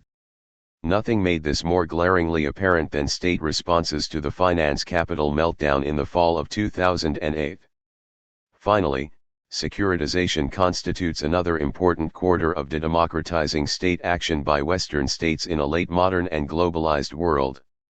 The ensemble of state actions aimed at preventing and deflecting terrorism in Israel and India, Britain, and the United States are often mischaracterized as resurgent state sovereignty, but, like state bailouts of capital, are actually signs of the detachment of state from sovereign power and have everything to do with this loss of sovereignty facilitated by neoliberal displacements of liberal political principles, liberty, equality, the rule of law, for an emphasis on costs, benefits, and efficacy. The security state reacts to eroding and contested state sovereignty with a range of inadvertently de-democratizing policies, from suspended rights of movement and information access to racial profiling to increased zones of state secrecy and permanent undeclared wars.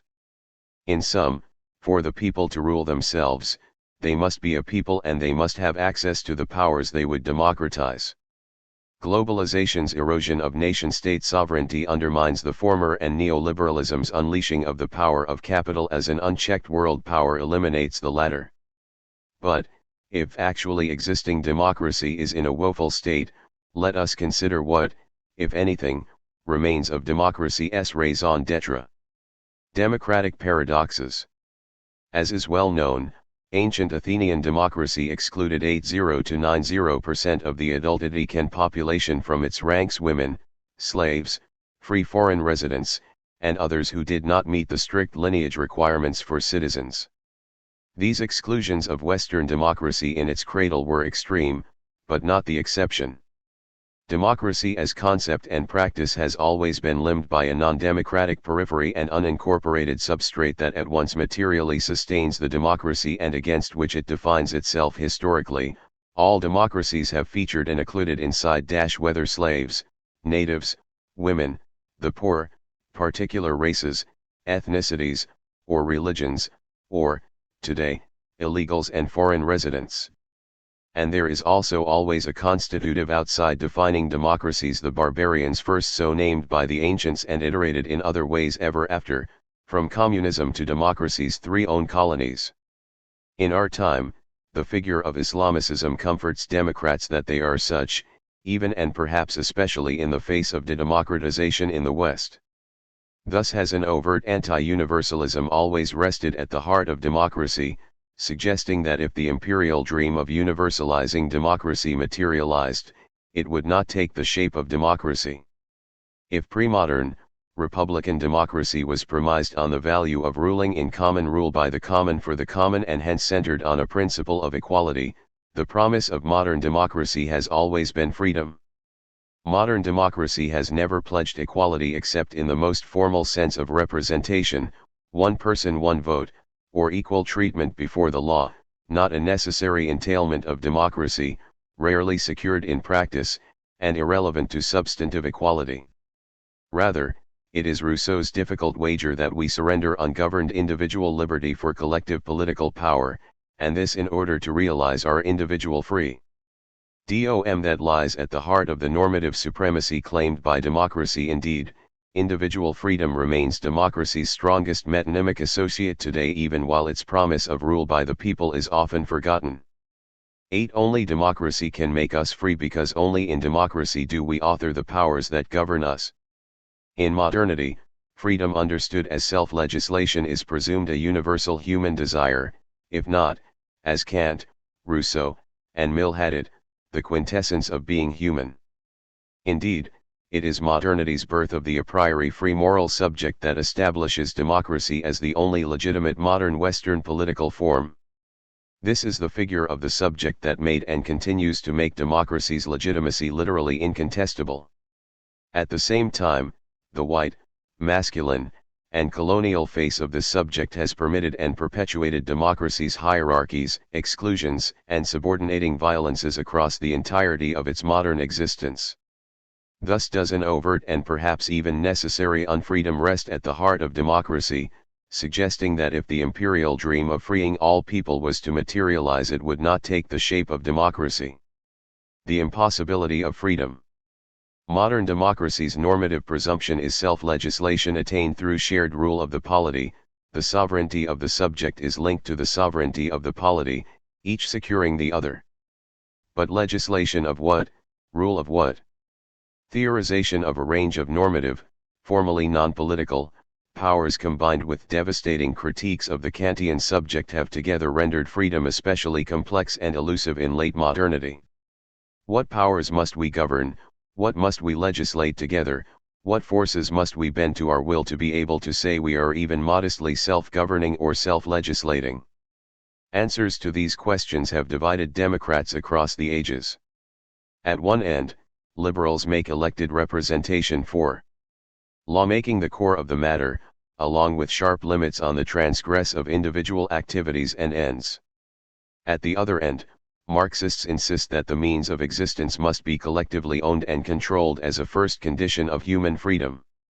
Radical Democrats emphasize direct political participation, while libertarians would minimize political power and institutions.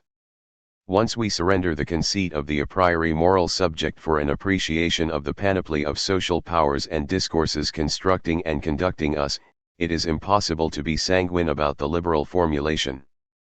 Popular assent to laws and representatives is insufficient to fulfill democracy's promise of self-legislation. Instead, we would have to seek knowledge and control of the multiple forces that construct us as subjects, produce the norms through which we conceive reality and deliberate about the good, and present the choices we face when voting or even legislating.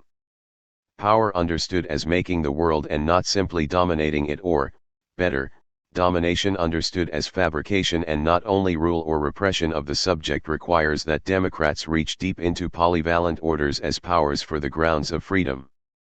The simple idea that we and the social world are relentlessly constructed by powers beyond our ken and control immolates the liberal notion of self-legislation achieved through voting and consent. And yet the notion of democratically ruling all the powers constructing us is absurd. It approximates pulling ourselves up by our own bootstraps or grasping from without the psyches through which we experience and know the world. So democracy, to be meaningful, must reach further into the fabrics of power than it ever has and, to be honest, must give up freedom as its prize. From this angle, democracy could never be achieved but is only an unreachable aim, a continuous political project. Democratization commits its signatories to sharing in the powers that make, order, and govern them, but is perpetually unfinished. As troubling to the liberal formulation as the Foucauldian and Derridian-inspired concerns with forms of power other than law and command is the force of capital in making and arranging democratic subjects, already discussed. What can democratic rule mean if the economy is unharnessed by the political yet dominates it? Yet what could be more of a fantasy than the notion of subordinating a global capitalist economy and its shaping of social, political, cultural, and ecological life to democratic political rule, or, for that matter, to any political rule? In sum, apart from state power, both capital and a range of less forthrightly economic normative powers must be reckoned with when considering prospects for redemocratization today. History features no success, or even sustained experiments, with democratizing either. So continued belief in political democracy as the realization of human freedom depends upon literally averting our glance from powers immune to democratization, powers that also give the lie to the autonomy and primacy of the political upon which so much of the history and present of democratic theory has depended. 10. Alternatively, this belief entails thinking and practicing democracy with the realist's acute attention to powers democracy has never before tried to theorize, address, or subdue. For the second possibility, a sharper break with liberalism's monopoly on the term democracy is hard to imagine. Do humans want freedom? Do we want humans to be free? There is one last contemporary challenge for those who believe in popular rule, perhaps the most serious challenge of all. As we have already said, the presumption of democracy as a good rests on the presumption that human beings want to be self-legislating and that rule by the demos checks the dangers of unaccountable and concentrated political power. But, today, what historical evidence or philosophical precept permits us to assert that human beings want, as Dostoevsky had it, freedom rather than breeds? All the indications of the past century are that, between the seductions of the market, the norms of disciplinary power, and the insecurities generated by an increasingly unbounded and disorderly human geography, the majority of Westerners have come to prefer moralizing, consuming, conforming, luxuriating, fighting, simply being told what to be, think, and do over the task of authoring their own lives. This was the conundrum for the future of liberation first articulated by Herbert Marcuse in the middle of the last century. 12. And if humans do not want the responsibility of freedom, and are neither educated for nor encouraged in the project of political freedom, what does this mean for political arrangements that assume this desire and orientation? What extreme vulnerability to manipulation by the powerful, along with domination by social and economic powers, does this condition yield? Plato worried that improperly ordered souls in charge of their own political existence would author decadence and unchecked licentiousness, but there is a more evident and worrisome danger today: fascism authored by the people.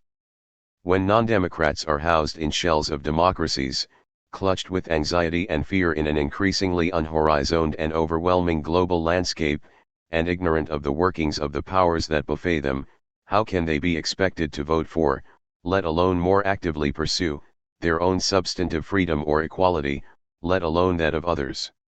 On one side, then, we face the problem of peoples who do not aspire to democratic freedom and, on the other, of democracies we do not want free peoples who bring to power theocracies, empires, terror, or hate-filled regimes of ethnic cleansing, gated communities, citizenship stratified by ethnicity or immigration status, aggressively neoliberal post-national constellations, or technocracies promising to fix social ills by circumventing democratic processes and institutions. Contouring both possibilities is the problem of peoples oriented toward short-run gratifications rather than an enduring planet, toward counterfeit security rather than peace, and disinclined to sacrifice either their pleasures or their hatreds for collective thriving. Rousseau so deeply appreciated the difficulty of getting a corrupted people oriented toward public life that his commitment to democracy is often seen to have impaled itself on the project of converting such a people into democrats. There are many ways of understanding what he meant by forcing someone to be free, but all converge on suspending the commitment to freeing the subject in order to realize that commitment. Today, however, it is hard to imagine what could compel humans to the task of ruling themselves or successfully contesting the powers by which they are dominated. Possibilities. Does the poor fit of popular rule with the contemporary age add up to a brief for abandoning left struggles for democracy and soliciting left creativity in developing new political forms?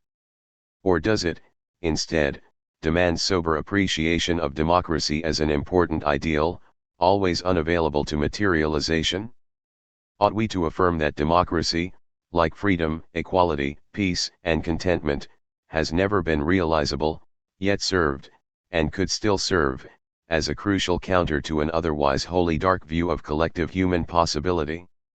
Or perhaps democracy, like liberation, could only ever materialize as protest and, especially today, ought to be formally demoted from a form of governance to a politics of resistance? I am genuinely uncertain here. What I am sure of, however, is that this is not a time for sloganeering that averts our glance from the powers-destroying conditions for democracy, encomiums from left philosophers and activists to deepen democracy, democratize democracy, take back democracy, pluralize democracy, or invest ourselves in a democracy to come. Will only be helpful to the extent that they reckon directly with these powers.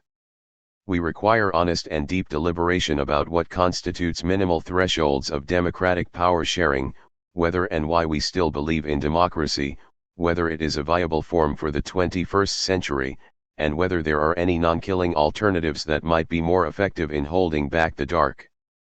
Is there some way the people could have access to the powers that must be modestly shared for us to be modestly self-legislating today? Is the freedom promised by democracy something humans want or could be taught to want again? Is this freedom likely to yield the good for the world? What kind of containment or boundaries does democracy require, and, if these are not available, is democracy still possible? If we were able to arrive at answers to these questions, there still remains the most difficult one: how the demos itself could identify and reach for the powers to be handled in common if democracy is to become anything more than a gloss of legitimacy for its inversion. Finite NINFINITE democracy. JEAN, LUCNANCY. Is it at all meaningful to call oneself a Democrat? Manifestly, one may and should answer both no, it's quite meaningless, since it is no longer possible to call oneself anything else, and yes, of course, given that equality, justice, and liberty are under threat from plutocracies, technocracies, and mafiocracies wherever we look.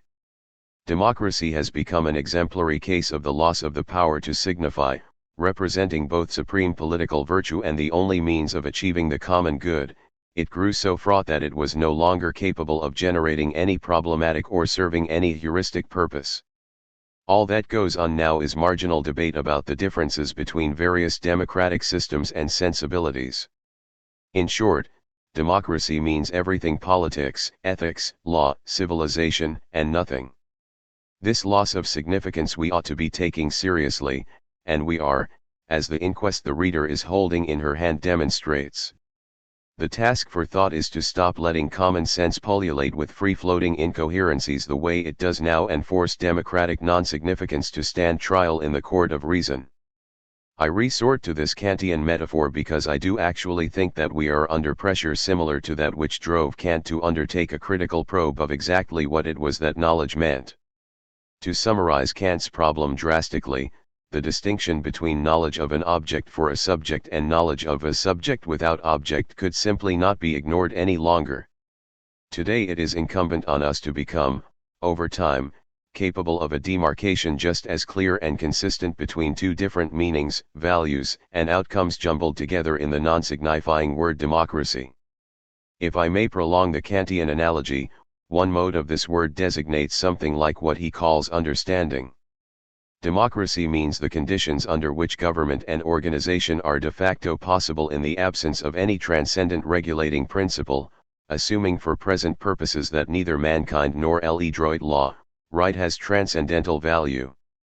In another mode resembling Kantian reason, democracy designates the ideas of mankind and/or world, inasmuch as they postulate their own capacity to be subjects of unlimited transcendence and complete autonomy despite having renounced their belief in worlds beyond this one and regarding their own immanence and individuality as sacrosanct. Readers will detect the Kantian undertone even in the use of the verb postulate to designate the legitimate mode of an opening to the infinite under the regime of finitude, of God is dead. This second acceptation won't be found in any dictionary and certainly can't be called the proper meaning of democracy. But that is the meaning that clings to it. Nevertheless, democracy promotes and promises the liberty of the whole human being within the equality of all human beings. In this sense, modern democracy does engage, absolutely and ontologically, the human being and not just the citizen. Or, rather, it tends to merge the two. In any case, modern democracy corresponds to much more than just another political mutation. We are talking here about a mutation of culture and civilization so profound that it attains the same anthropological proportions as the technological and economic mutations that have come along with it. That's why Rousseau's contract doesn't just institute a body politic, it produces mankind itself, the humanity of mankind.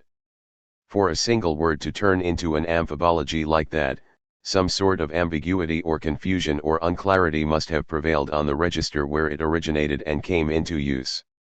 In this case, the register was politics, and out of the constitutive duality or duplicity of that word there flows the ill-discerned and ill-regulated ambivalence of the word democracy. Over the whole span from the Greeks to us, politics has implied the mere regulation of common existence, on one hand, and some sort of heavenly assumption into the meaning or truth of this existence, on the other. One moment politics is clearly demarcating its own sphere of action where it claims authority, the next it is pushing to take charge of the totality of existence, individual and collective.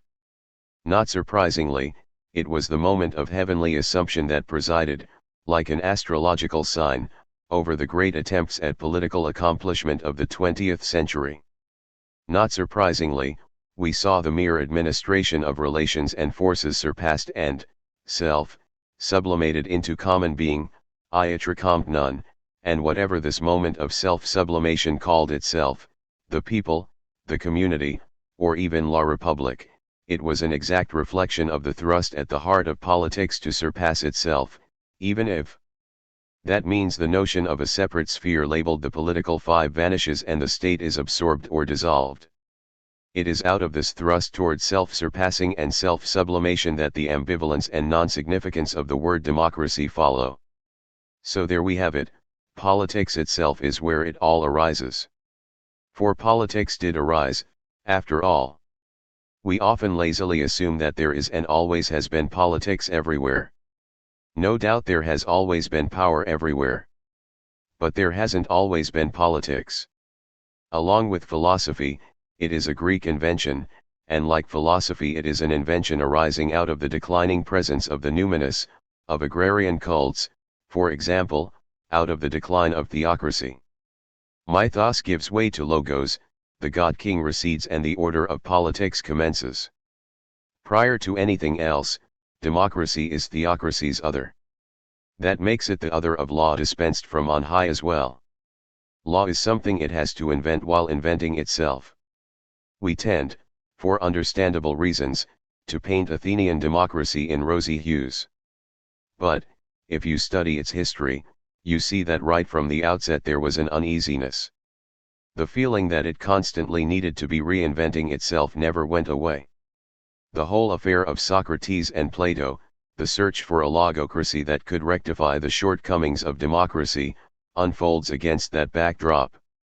It's a search that has basically been going on ever since, and there have been many transformations.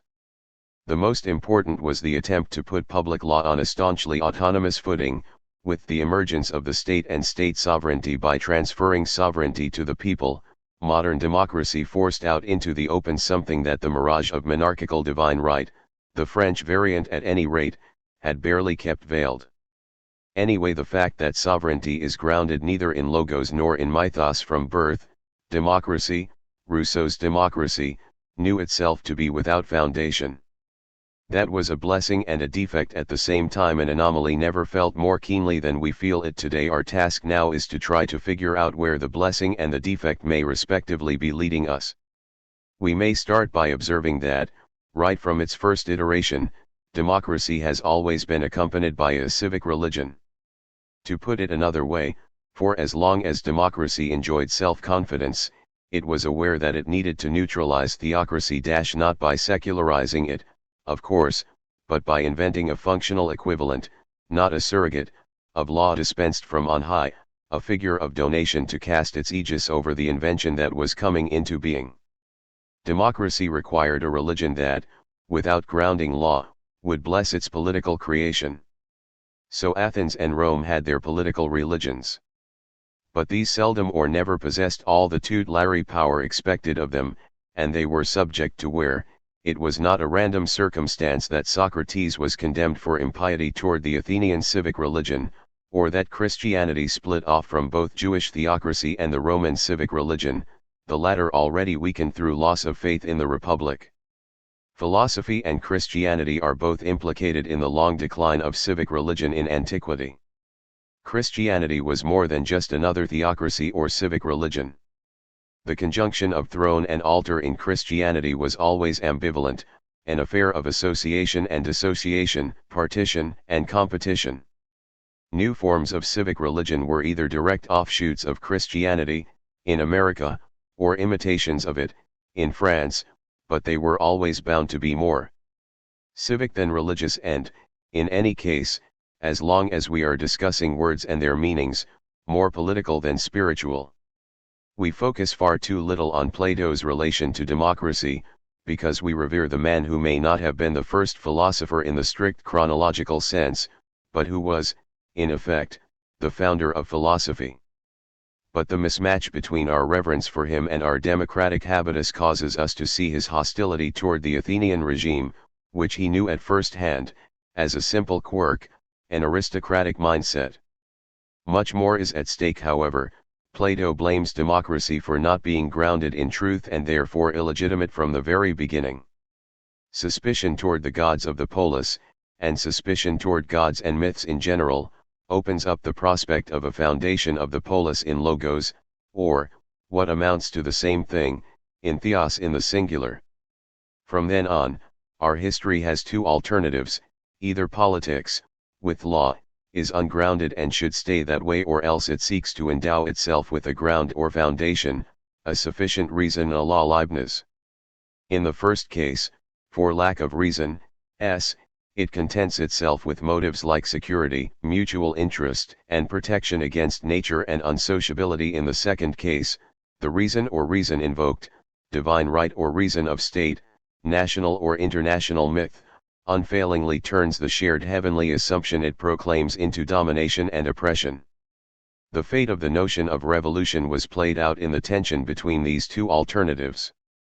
Democracy comes right out and demands a revolution, a shift in the very basis of politics, frank acceptance of the absence of foundation. But a complete revolution, a 360-degree revolution, would bring the situation back to the supposed point of foundation. Democracy interrupts that, it suspends the revolution. In recent years, various thinkers have offered us their take on the suspended revolution, on the insurrectional moment as opposed to the hardening into place of the revolutionary state, on politics as an ever-renewed act of revolt, critique, and subversion stripped bare of foundational pretense, on the option of continual harassment rather than overthrow of the state.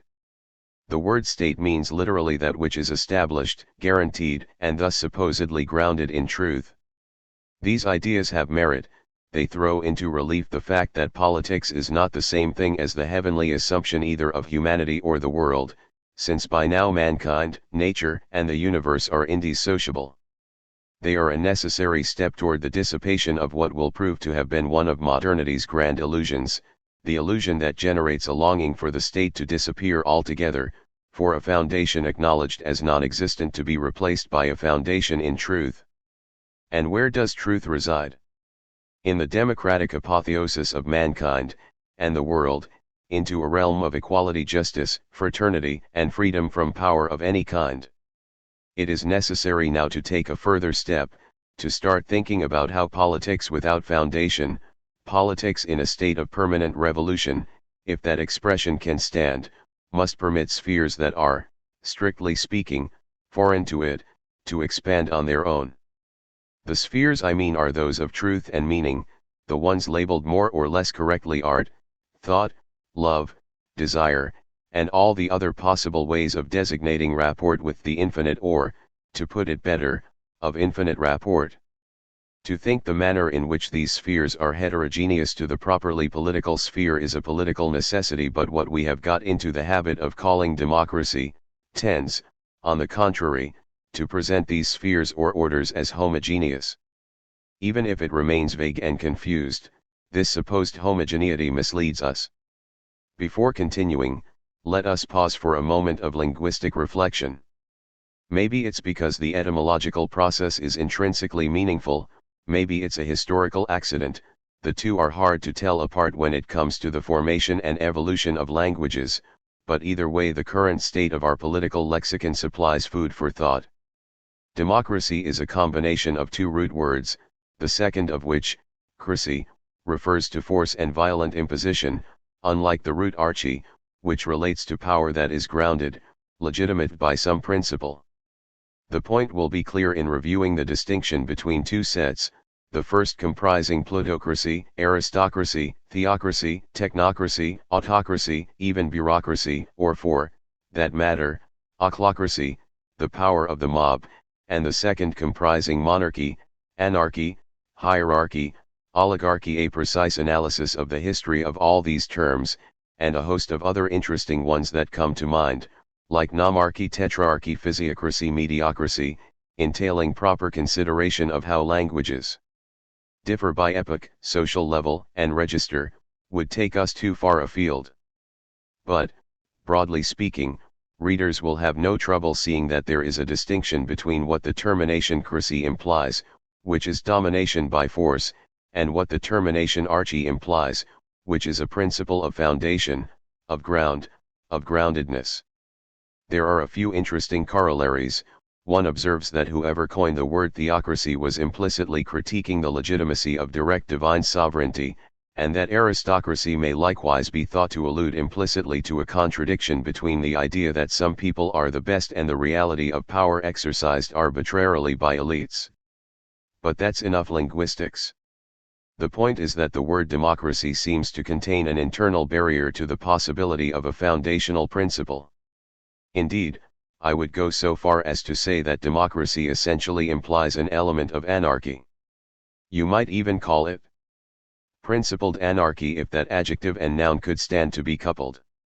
There is no demarche, no principle of foundation in the people, only the oxymoron or paradox of a principle lacking a principate. That is why the right or law the democratic institution generates has no real existence other than its own unceasing and active relationship to its own lack of foundation. And why the early modern period coined the expression natural law/right, and why the philosophical implications of this expression continue to rumble somewhere in the background when we hear allusions to human rights, or those of animals or children or foetuses or the environment, or even nature itself. There is something we really should get straight once and for all, since its theoretical basis and consequences are well known, Not only is there no such thing as human nature, but humankind is virtually incommensurable with anything you could call a nature, an autonomous and self-finalized order, because the only characteristics it has are those of a subject without a nature, or one that far outstrips anything we could call natural in a certain sense, either pernicious or felicitous depending on one's point of view, the subject of a denaturation. Democracy, as a species to the genus politics, is incapable of being grounded in a transcendent principle. So the only thing that grounds or founds democracy is an absence, the absence of any human nature. What does this entail on the plane of political activity and institutions? We may examine the consequences in terms of power and society. Democracy has a problem with power, because the kind of idiosyncratic right or law, droit, that democracy generates appears to imply or does imply, appearance and reality being precisely the point at issue, a disappearance or trend toward the disappearance of any specific, separate instance of power. As we have seen, though, it is precisely when that line gets blurred that problems arise. Maybe there would be no need for a separate instance of power among some godlike race of men gathered in permanent assembly, with delegates recallable at any time being dispatched to attend to various tasks. It was the ideal behind what, in the history of political thought, is known as the Council's model or Soviet model. But although varieties of co-management or participation deriving from this model may be possible and desirable on a small or intermediate scale, it is simply not practical for society as a whole. But this isn't just an effect of scale. Something essential is at stake. Society exists inasmuch as there exists exteriority in relationships. From this perspective, society only starts where inferiority stops, where in-group bonding through kinship and totemic figures or myth ceases. One might even posit that the distinction or opposition, implicit in all the thinking of the classic age about mankind's unsocial sociability, Kant, and explicitly available since the end of the 19th century, between society and community is organically linked to democracy. The dissolution of rural community life is organically linked to the rise of cities in the same way. To cross from the rural community into the polis or into the modern megacity is already a step from interiority to exteriority. Exteriority was the problem, or problematic, if that Gallicism can stand, that democracy was called upon to resolve. I take the liberty of using the terms interiority and exteriority a bit loosely here, as a species of shorthand, but they are useful heuristics for certain aspects of modern society. Another loose term, but well enough understood, I wish to isolate. Modern society exists as self. Represents as the exteriorized interrelationship of members, individuals, motivated by interest and power. A whole anthropology is silently conjured up the moment one mentions society or sociality, or sociability, or association. These words evoke a whole metaphysique, another Gallic idiom. To associate is to act in exteriority, and in exteriority it is likewise possible to end the association at will, to dissociate. The interiority/exteriority distinction also illuminates why it is that in society the only aspect power wears is that of legitimate violence. In interiority it wears myriad other aspects depending on symbolic functions linked to the internal truths of myriad groups. To resume then, the problem democracy has with power is its innate reluctance to use or wield power of the exterior kind, the kind that, when used, makes starkly evident the absence of the kind of symbolism of which feudal allegiance and national unity and all religions, civic or not, were and are such potent bearers. From this perspective, the true, longed-for name of democracy, the name that it did in fact engender and that was its horizon for 150 years, was communism. Whether that dreaded word belongs entirely in and to the past is something I don't intend to go into here. But I do interpret communism, again from this perspective, as an expression of society's drive to be more than a society, to be a community with a symbolic truth of its own. That was the idea behind the word, if you can even call it an idea. It certainly wasn't a concept in the strict sense, more of an urge or impulse of thought impelling democracy to interrogate its own essence and ultimate purpose. Simply to denounce this or that betrayal of the communist ideal is a very inadequate response today. What I would stress is this: there was no onus on the communist idea to be an ideal, utopian or rational, since it was never meant to function as the dialectical relay between social exteriority and common or communitarian interiority, or symbolicity or ontological consistency. But it was meant to raise the problem that society, as such, can't and doesn't either raise or face, the symbolic or ontological dimension, or, more bluntly, the meaning and truth, of being together as a group or community. Communism's horizon was not the horizon of what we call the political. It rejected the separation between the political and what I called the other spheres of truth and meaning, but that rejection was not itself political. Communism never understood this. It is our job to understand it now, but for that, in the circumstances in which we now find ourselves, it is important not to deceive ourselves about power. Power isn't just an expedient for external use, a partly effective bridle on unsociable humanity forced into association. Power isn't just the lust object of appetites utterly external, indeed, coldly foreign or outright hostile, to the social body. For this body is precisely what is at issue: is society a body at all, with organic interiority, or is it just an aggregate, susceptible, at most, to organization? The fact that power organizes, manages, and governs that in itself is not a reason to condemn its demarcation into a separate sphere. Hence, no matter how communist we may wish we were, we are today having to reckon with the necessity, the need, for the state. Problems like international law and the limits of classical sovereignty are concomitants of the need for the state, not objections to it. This is not a call for us to resign ourselves to the inevitable. There is more to power than just a basic imperative of government. Power is a kind of desire, an impulse to dominate and a corresponding impulse to submit. We cannot reduce all the phenomena, political, symbolic, cultural, intellectual, verbal, or visual, of power to the mechanistic play of forces incompatible with morality or with the ideal of a just and fraternal community, yet disapproval of that kind always taints our analysis of power and its forms. This is reductive and ignores the difference between the power impulse and the mere urge to wreak death and destruction. The power impulse is certainly the drive for mastery, for sway, for domination, the drive to seize command and govern.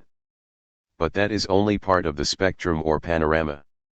Along with the furious drive to cast others into subjection, to render them contemptible, to wreak destruction, we are perfectly entitled, whatever psychoanalysis may say, to contemplate the other side of the coin, the ardor of assuming control, the capacity to constrain, contain, and shape, with a view to a form and all that a form may yield.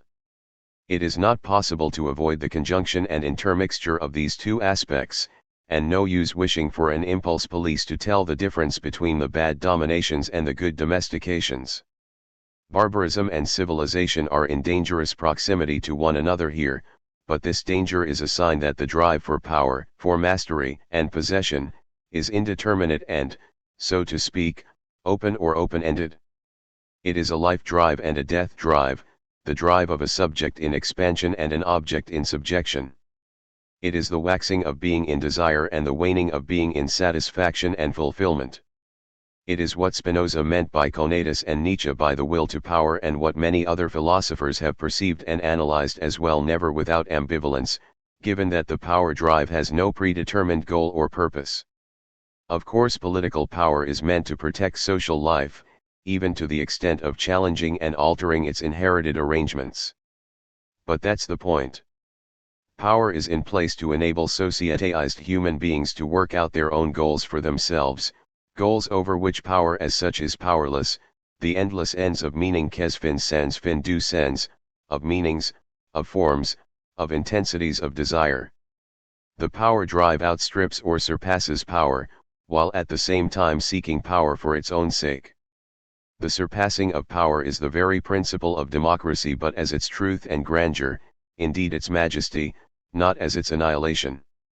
These truths about power are no mystery to anyone. After all, it has always been taken for granted, except under mindless tyrannies, that the governors govern for the good of the governed. As a corollary, one might even posit that, in all cases except those of pure tyranny, the people are the ultimate font of power whether the regime is expressly democratic or not. But the good of the governed is just a check on the exercise of power, not a determination of the nature, form, or content of what it is that is good for them.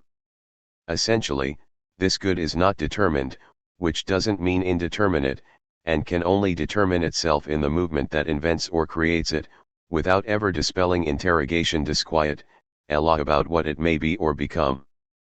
The forms and meanings, the fundamental stakes, of every existence are unknown at the outset, and, for that matter, we set out again and again.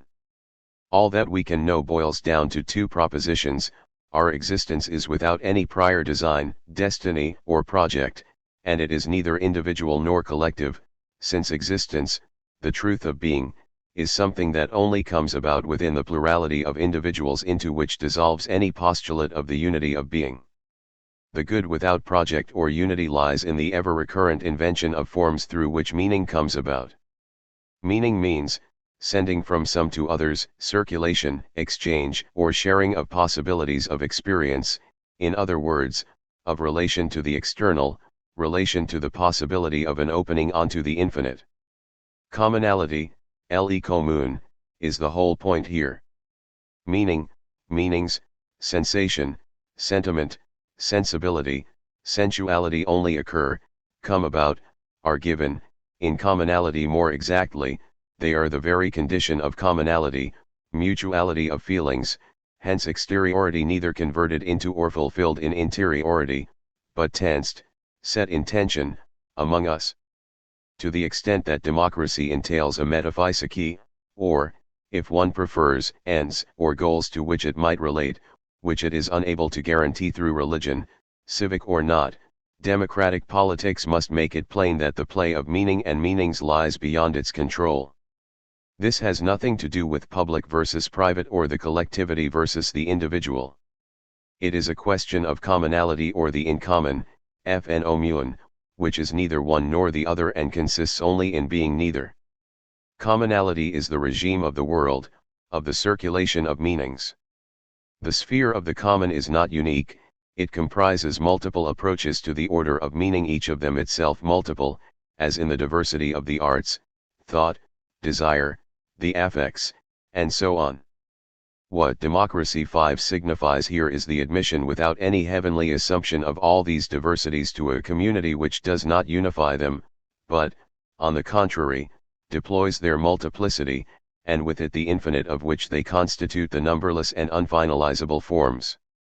The trap that politics set for itself with the birth of modern democracy, meaning once again democracy without any effective principle of civic religion, is what generates confusion between the enforcement of social stability, the state in the etymological sense, lo stato, the stable state, and the idea of a form incorporating all the expressive forms of being in common, that is, of being, or existence tout court, absolutely. It is not that it is illegitimate or vain to aspire to a form of all forms. In one sense, each form strives toward that, whether it be through one of the arts, or through love, thought, or knowledge. But each knows, and knows with an innate, originary knowledge, that its own aspiration to envelop and sweep up all forms declares its truth. Only when it opens itself to their multiple developments and allows inexhaustible diversity to proliferate. Our drive for unity or synthesis knows itself, when it knows itself aright, as a drive for expansion and unfurling, not contraction into an end point. The gravitational pull of the end point and the unique meaning distorts the understanding of politics. Look at things in the perspective of line and desire, resonance and language, calculation and gesture, cuisine or drapery. There is no regime of form that doesn't, in the end, expand by working on all the others, through contact or sending, through contrast or analogy, along paths direct or circuitous or broken, yet none thereby intends to absorb or unify the others. That would be self-negation. If the brass awakes as bugle, le cuivre est éveillé clarin, Rambo, that's because it wasn't its lot to be a violin. Neither is there a form of forms, nor is totality ever achieved. On the contrary, the total, tout, keeps pressing for more, even emptiness or silence, because it would explode if it didn't. Yet politics allowed it to be thought that something like totality might be attainable and, for that political reason, was driven to erase its own boundary by claiming that everything is political or that politics takes precedence over any other praxis.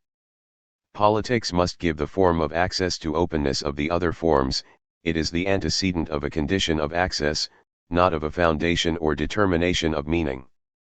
That does not subordinate politics, but it does confer upon it the particularity of supreme service. It must ceaselessly renew the possibility of the unfurling of the forms or registers of meaning. In return, it must not constitute itself as form or not in the same sense at any rate. The other forms and registers do in effect envelop ends that are ends in themselves, the arts, language, love, thought, knowledge.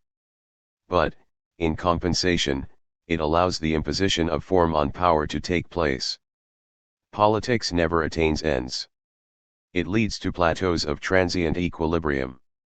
Art, love, and thought are entitled every time, at every occurrence, so to speak, to proclaim themselves accomplished. But, at the same time, these fulfillments are only valid in their proper spheres, and have no claim to make either law or politics. Thus one might posit that these registers belong to the order of a finishing off of the infinite, whereas politics pertains to indefinition. I will stop, not conclude, with a few discrete remarks. The delimitation of the non-political spheres, the ones I called art, love, thought, and so on, is neither given nor immutable. The invention of these spheres, their formation, their transformation into figures and rhythms, for example, the modern invention of art itself belongs to this regime of invention of ends and their transformation, reinvention, and so on. Neither is the demarcation that separates the political sphere from all the others given or immutable. Example, where should a cultural politics start or stop? Democracy is what it is because it has to reflect on its own internal demarcation of the political sphere.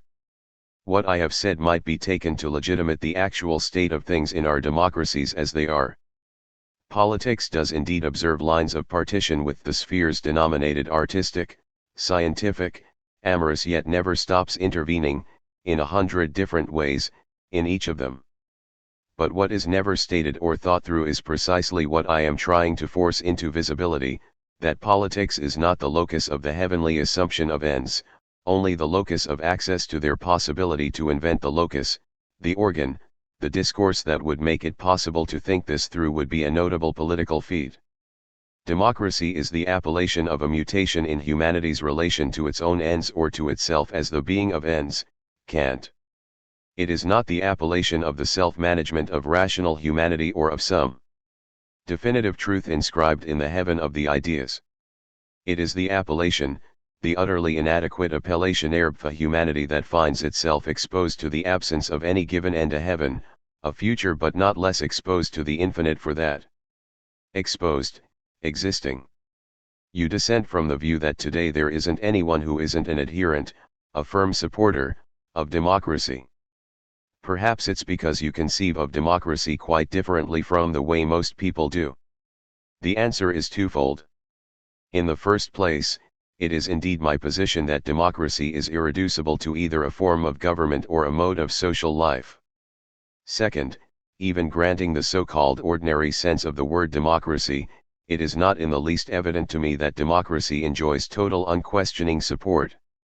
Things were different during the Cold War, when it was democracy versus totalitarianism. But since the Berlin Wall fell, what we've witnessed in the countries we call the democracies has been a mistrustful and faintly or openly derisive attitude toward democracy in hatred of democracy. I tried to show that a large part of the dominant discourse is working in one way or another against democracy. One take for example the debates in France surrounding the elections of 2002 or the referendum on the European Constitution in 2005. We heard all this talk about the democratic catastrophe, about irresponsible individuals, about all these little consumers pondering great national choices as though they were shopping for perfume or something. What all this led to in the end was that the constitution was not resubmitted to the popular vote. Indeed, we saw a huge display of distrust of the popular vote. Yet the popular vote is part of the official definition of democracy. We heard the same old line coming from people like Daniel Cohn-Bendit, that democracy brought Hitler to power and so on.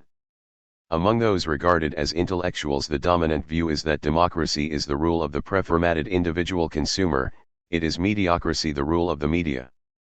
You find the same stance from the right to the far left, from Alain Finkielkraut to Tikhon. Yet, for all that, everyone identifies as democratic. Not at all. The democracies is just the conventional term for that block of states. Internally, the Democrat is an enemy. The Trilateral Commission was pushing this line 30 years ago.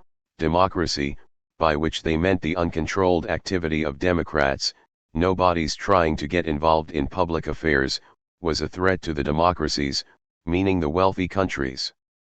What we are seeing today takes us right back to the time when the word originated.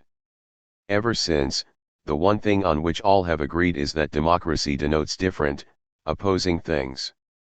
It starts with Plato, who says that democracy is not a form of government, just the whim of people who want to behave licentiously. It continues with Aristotle, who says that democracy is fine, as long as the Democrats are kept from exercising it. And how many times in the modern era have we heard that old chestnut from Churchill about democracy being the worst regime, except for all the others?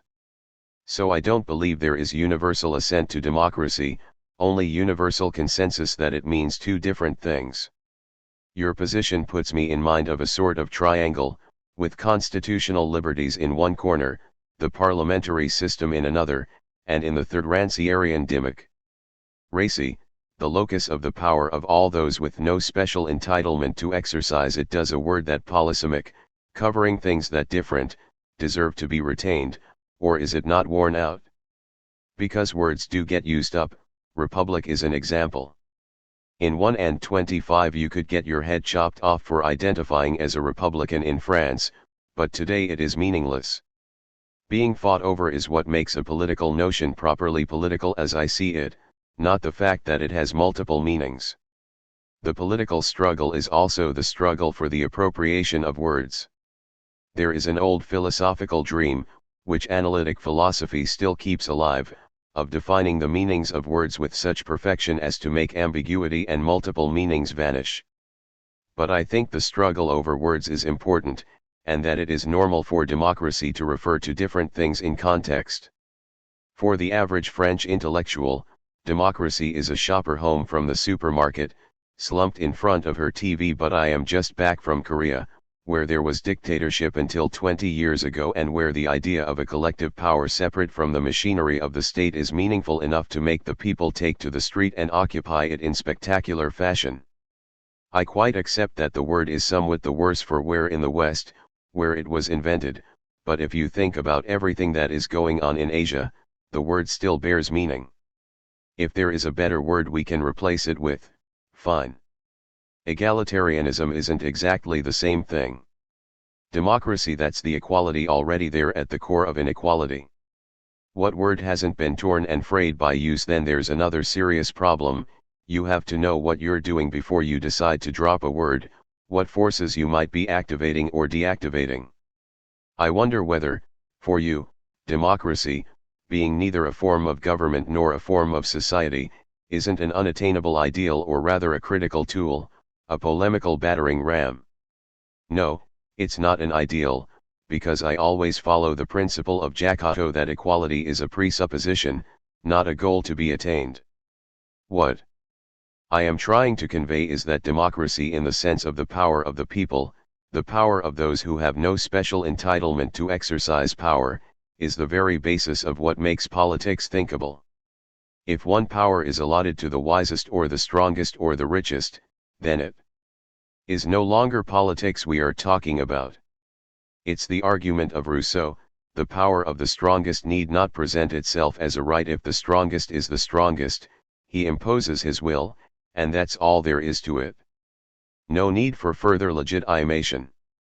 I think that democracy is an egalitarian presupposition from which even an oligarchic regime like the one we have has to seek some degree of legitimation. Yes, democracy does have a critical function. It is the wrench of equality jammed, objectively and subjectively, into the gears of domination. It's what keeps politics from simply turning into law enforcement. On the last page of Hatred of Democracy you write egalitarian society is no more than the ensemble of egalitarian relations spun into existence in the here and now through singular and precarious acts. That leads, in turn, democracy and politics being almost synonymous for you, to something you said in your theses on politics. Politics comes about as an always provisional accident in the history of forms of domination. 3 Or again, from the end of disagreement, politics, in the fully specific sense, is rare. It is always local and provisional. 2 Precarious, provisional, and occasional. Is that how you see politics and democracy? These sudden, brief upswellings leading nowhere. Isn't that a bleak vision of movements of emancipation? I don't think I ever said anything about brief upsurges leading nowhere. I don't have a vision of history as punctuated equilibrium, where things erupt at intervals and then lapse back into platitude. In the text you cite, all I was trying to say was that equality exists as the ensemble of the practices that trace out its domain. There is no other reality of equality than the reality of equality. I didn't mean to suggest that equality exists only on the barricades, and that once the barricades come down it's over, and we go back to listlessness. I am not a thinker of the event, of the upsurge, but rather of emancipation. As something with its own tradition, with a history that isn't just made up of great striking deeds, but also of the ongoing effort to create forms of the common different from the ones on offer from the state, the democratic consensus, and so on. Of course there are events that punctuate the flow, that open up temporalities. The 3 July days of 1830, for example, opened up the historic terrain on which the workers' associations, the insurrections of 1848, and the Paris Commune later came to grief. Equality exists through that, in actuality, and not as a goal we might reach if we had the right strategy or the right leadership or the right science. Frankly, I don't see why that stance is bleaker than any other. We all know what a proliferation there was of deep revolutionary thinkers in Italy, and the result. Berlusconi. One of these days we ought to call all these people who hold the key to the future, these political prognosticators, to account. Make them account for what's going on right now. If they're the optimists and I'm the pessimist, if they're the realists and I'm the dreamer. Laughs. For someone like you who has worked a lot in the archives, I don't get the feeling that you are all that strongly oriented toward the past. Yes. I believe there are traditions of emancipation. The one I try to work on, or work in, is different from the one that got confiscated by the strategic visionaries, Lenin, and the like. I've always fought against the idea of historical necessity as for working in the archives. From that I learned at any rate that history is made by people who have only one life. What I mean is, history isn't some entity that acts or speaks. What we call history is what is woven by people as they construct a situation in time out of their own lives and experiences. We retell the stories of collective subjects like the working class or the workers' movement, but everyone can see that the transmission gets interrupted from time to time. Some threads of the past get ruptured, then heal and reform. Look at what happened subsequent to 1968. For years, stretching into decades, the 1960s were denigrated and even execrated. Then arrives a generation with a fresh interest in what was going on in the 1960s, who rediscover Maoism, and so on. Sooner or later a new generation arrives that tries to reinvest certain words with meaning, certain hopes linked to those words, but in different contexts and with differing, indeed aleatory, forms of transmission. Cuculain vs. Kouchner. Am I a Democrat? Democrat, at least for Auguste Blanqui writing in 1852, was a word, as he put it, without definition. What is a Democrat, I ask you? This is a vague and banal word, without any precise meaning, a rubbery word. One. Is Democrat an any less rubbery name to embrace in our own time? In June 2008, Ireland, the only country to hold a popular referendum on the European Constitution, voted to reject it. One of the principal authors of the treaty, Valéry Giscard d'Estaing, was the first to admit that the text of the treaty, which ran over 312 pages in the English language version, was little revised from the version the French and the Dutch had rejected 3 years earlier, when they too held a referendum by popular vote. The tools were exactly the same. They just had been rearranged in the toolbox / to the same treaty, in other words, was being revoted, after having been rejected by the French and the Dutch. This time around it was a quirk, as the mainstream media regularly called it, in the Irish constitution, which gave the Irish the right to approve or disapprove the treaty by popular vote when all the other countries, including now France and Holland, were to be represented by deputies.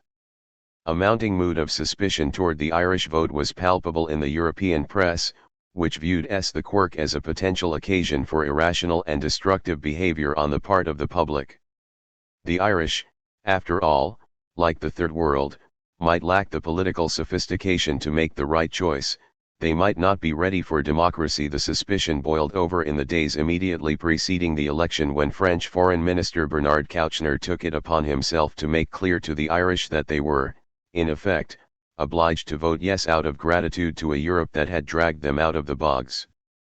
It would be, he stated, very, very annoying for the right-thinking people la pensée honnête if we couldn't count on the Irish, who themselves have counted heavily on Europe's money. 3. The division he established between the Irish, cast now as brigands who had absconded with Brussels's cash, and la pensée honnête, presumably all other Europeans who have learned to regard politics as a giant inter-country game of treaties, summits, and committees, had been suggested a few days earlier by Daniel Cohn-Bendit.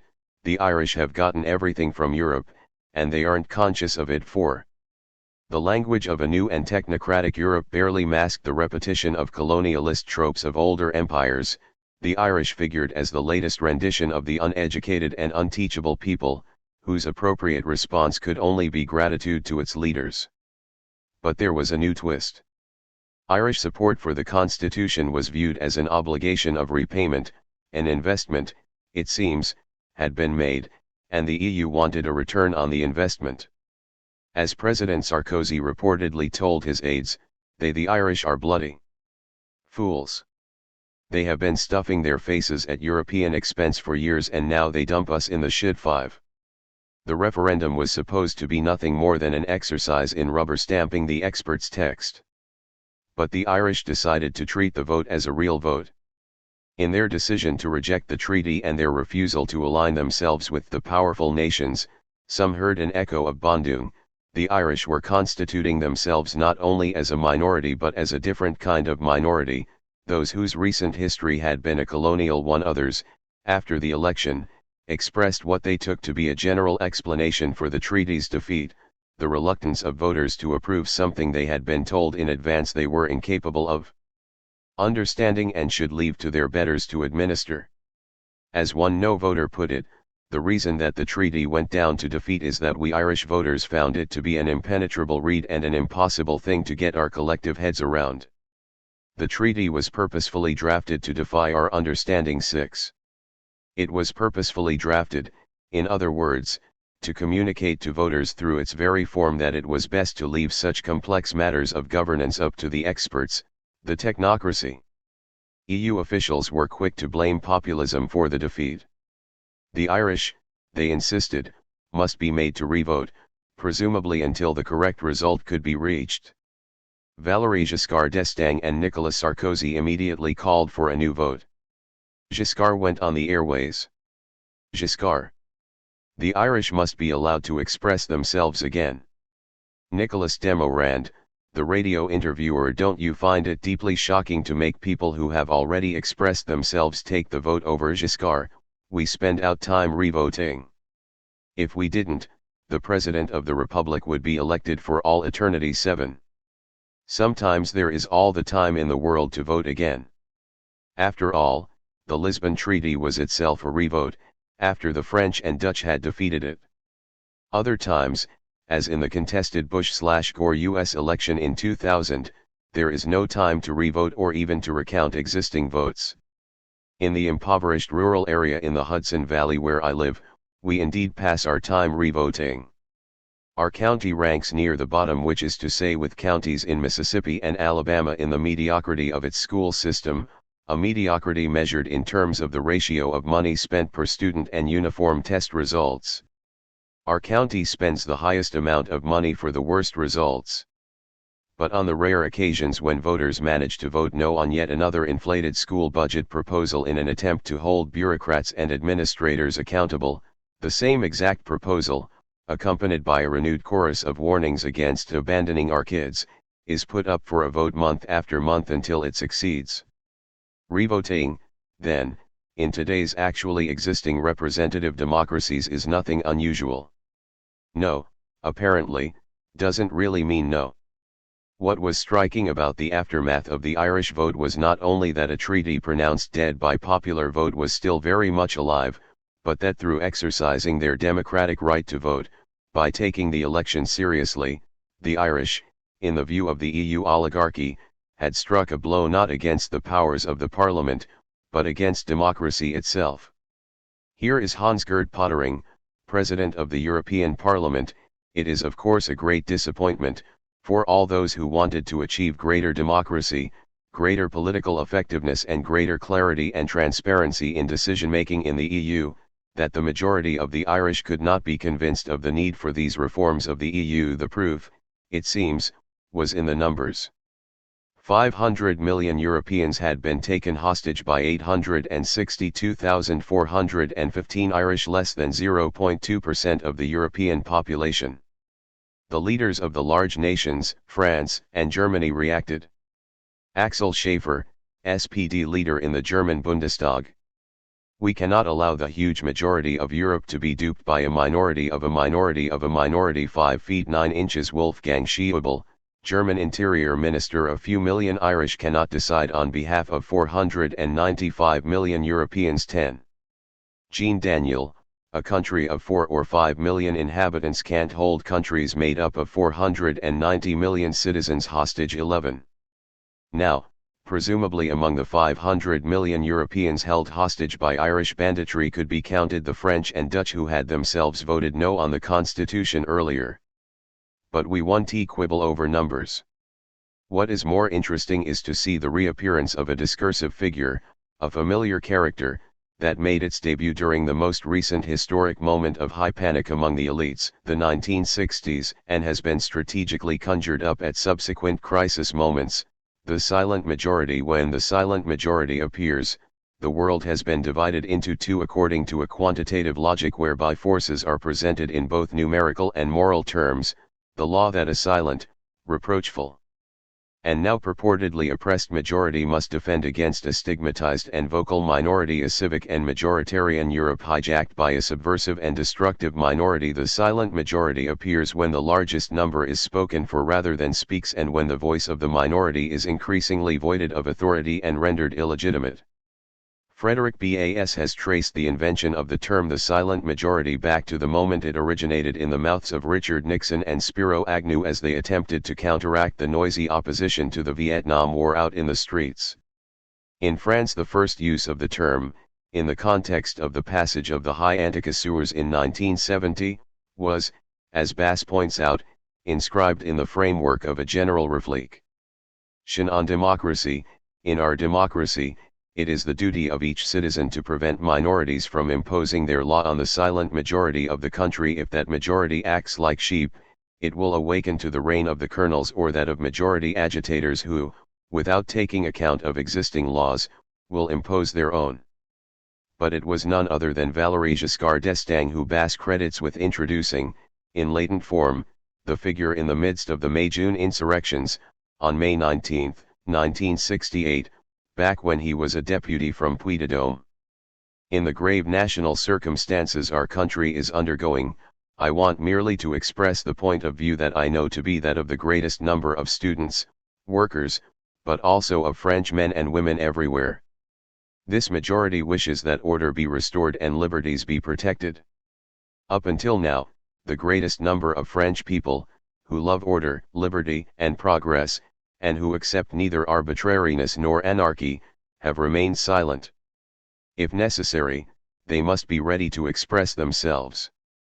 In the 1960s, the indeterminate silence of the greatest number could be confidently translated or ventriloquized by government officials as expressing a bastion of good sense against anarchy or arbitrariness. The minority had seized speech in the streets, but the highly valorized silence of the majority could function as a vast reserve army, a force held back until the moment when it would be called upon to express itself, in the legitimate way, that is, by voting. In 2008, the silent majority, the greatest number of Europeans, finds its silence just as confidently translated by the ruling elite, but its silence is now constrained to be eternal democracy as voiceless assent. The situation is one in which those who are deprived of their political say function comfortably in the belief that governability, a concept massively promoted in the 1990s, benefits everyone, despite the fact that governability actually consists of the most unlimited wielding of power by the most powerful and wealthy classes. Indeed, another way of looking at the Irish referendum is that the Irish, invested with the spectre of democracy as lawless or violent, were being asked to vote away their right, as well as everyone else's, to ever vote again, by helping force through a ruling bureaucracy insulated to a virtually impermeable degree against democratic accountability. The EU had made an investment in Ireland, and the interest they required as a return on their investment was either the abrogation of the right to vote or what amounted to the same thing, the obligation to keep voting until the correct vote assent was obtained. Governability, the creation of faraway supranational, European bureaucratic bodies against which no workers' organization can fight directly, is designed to prevent radical minorities in wealthy or overdeveloped societies from upsetting the system in any way. In 1968, many of the minority engaged in direct democracy out on the streets viewed elections, the tired, ritualized exercise of representative democracy, as, in the famous words of Sartre, a trap for fools. What the gap between our own time and the 1960s indicates is first of all a progressive dismantling of universal suffrage, the attempt to deprive even representative democracy of its validity in the effort to offset the unpleasant effects of universal suffrage and in favor of rationalizing people's will and the expression of that will. The term consensus is no longer adequate to describe what is in fact a kind of socializing of people into silence as consent. But it also says something about the creative, bricolage-like capacity of the demos, when even a ballot box can become a weapon. It suggests that democracy can reassert itself via the most diverse of political forms. By taking an outmoded ritual seriously when, as Giscard's cynicism makes patently clear, no one else does, even voting, in this instance, can become an instantiation of fugitive democracy, the political potentialities of ordinary citizens. 13. The vote could be treated as a weapon to be used in the anti-democratic assault on popular sovereignty by a Europe that presents itself as the reign of democracy on earth, a brand name sold by evoking peace, justice, and above all, democracy. Democracy for sale. The modern, received understanding of democracy is rule by voting, the authority to decide matters by majority rule, the rule of the greatest number.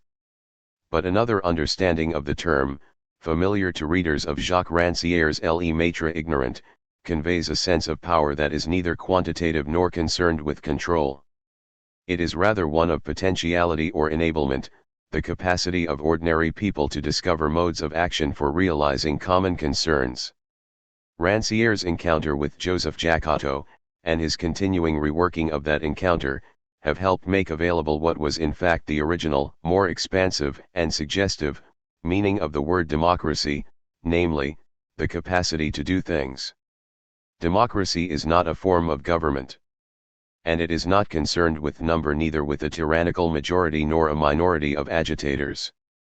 In ancient Greece, as Josiah Ober points out, of the three major terms designating political power, monarchia, oligarchia, and democratia, democratia is unconcerned with number. The monos of monarchia indicate solitary rule, the hoi oligoi of oligarchy indicates the power of a few. Only democracy does not provide an answer to the question how many. 14 The power of the demos is neither the power of the population nor its majority but rather the power of anybody. Anybody is as entitled to govern as he or she is to be governed. Yet if democracy as the capacity to do things is free from the law of number, it does presuppose an existing division of the world into two, a division between those who are deemed as having the capacity to participate in collective decision-making, the best people, and those said to be without that capacity. Democracy refuses this division as the basis of organizing political life. It is a call for equality on the part of the people defined as not being among the best people. The best have been defined in different ways throughout history, as those who possess noble birth, the right race, those who exhibit military power, as the wealthy, or those who possess complex knowledge or managerial skills. And as Emanuel Wallerstein reminds us, the modes of defining who count among the best have always been accompanied by assumptions about the ethos or lifestyle of the best people. Assumptions, for example, that a civilized nature is their particular endowment. 15 When Blanqui in 1852 complained about the rubbery nature of the name Democrat, he was already registering the profound modification. The term was beginning to undergo a modification that would last throughout the Second Empire and beyond.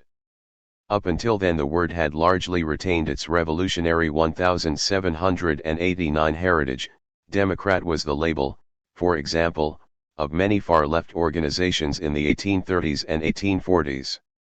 But during the Second Empire the imperial regime had effectively appropriated the term for itself, for the most part successfully, by opposing what it called real democracy to the bourgeois party of Order 16. The emperor, in other words, claimed to have given sovereignty back to the people by the plebiscite or the appel au peuple. Monarchists in the 1850s and 1860s embraced the word, equating it favorably with empire. The Minister of the Interior, an impassioned Bonapartist, was able to call himself the defender of democracy by 1869. A partial enumeration of the kinds of Democrats flourishing in French political life included Democrats socialists, Democrats revolutionnaires, Democrats bourgeois, Democrats imperialists, Democrats progressists, and Democrats autoritaires. The list reflects both the point Blanqui was making that the term was entirely up for grabs as well as the effort made by some socialists to affirm the revolutionary heritage of the word by lending precision to their position with an appropriate qualifier. But the word on its own then as today conveyed virtually no information. Blanqui was not the only Republican or socialist to hesitate to use a word his adversaries used to describe themselves. As he writes to Maillard, "You say to me, I am neither bourgeois, nor proletarian. I am a Democrat." Beware of words without definition, they are the preferred instrument of schemers. It is they who invented the beautiful aphorism, neither proletarian nor bourgeois, but Democrat. What opinion couldn't manage to find a home under that roof? Everyone claims to be a Democrat, even aristocrats. Democrat no longer named the division to be overcome between those judged capable of governing and those judged incapable. It was TPO rubbery. It did no labor, it created consensus rather than division. Even the communards of 1871, engaged in their short-lived experiment in taking control of the administrative and institutional functions normally reserved for traditional elites, did not call themselves Democrats. The declaration of the communal form of government in Paris in the wake of the French capitulation to the Prussians signified nothing if not the most renewed commitment to democratic politics in modern times. In their brief existence the communards replaced long-entrenched hierarchic and bureaucratic structures with democratic forms and processes at every level. Yet these agents of democracy preferred other words, republicans, peuple, to describe themselves.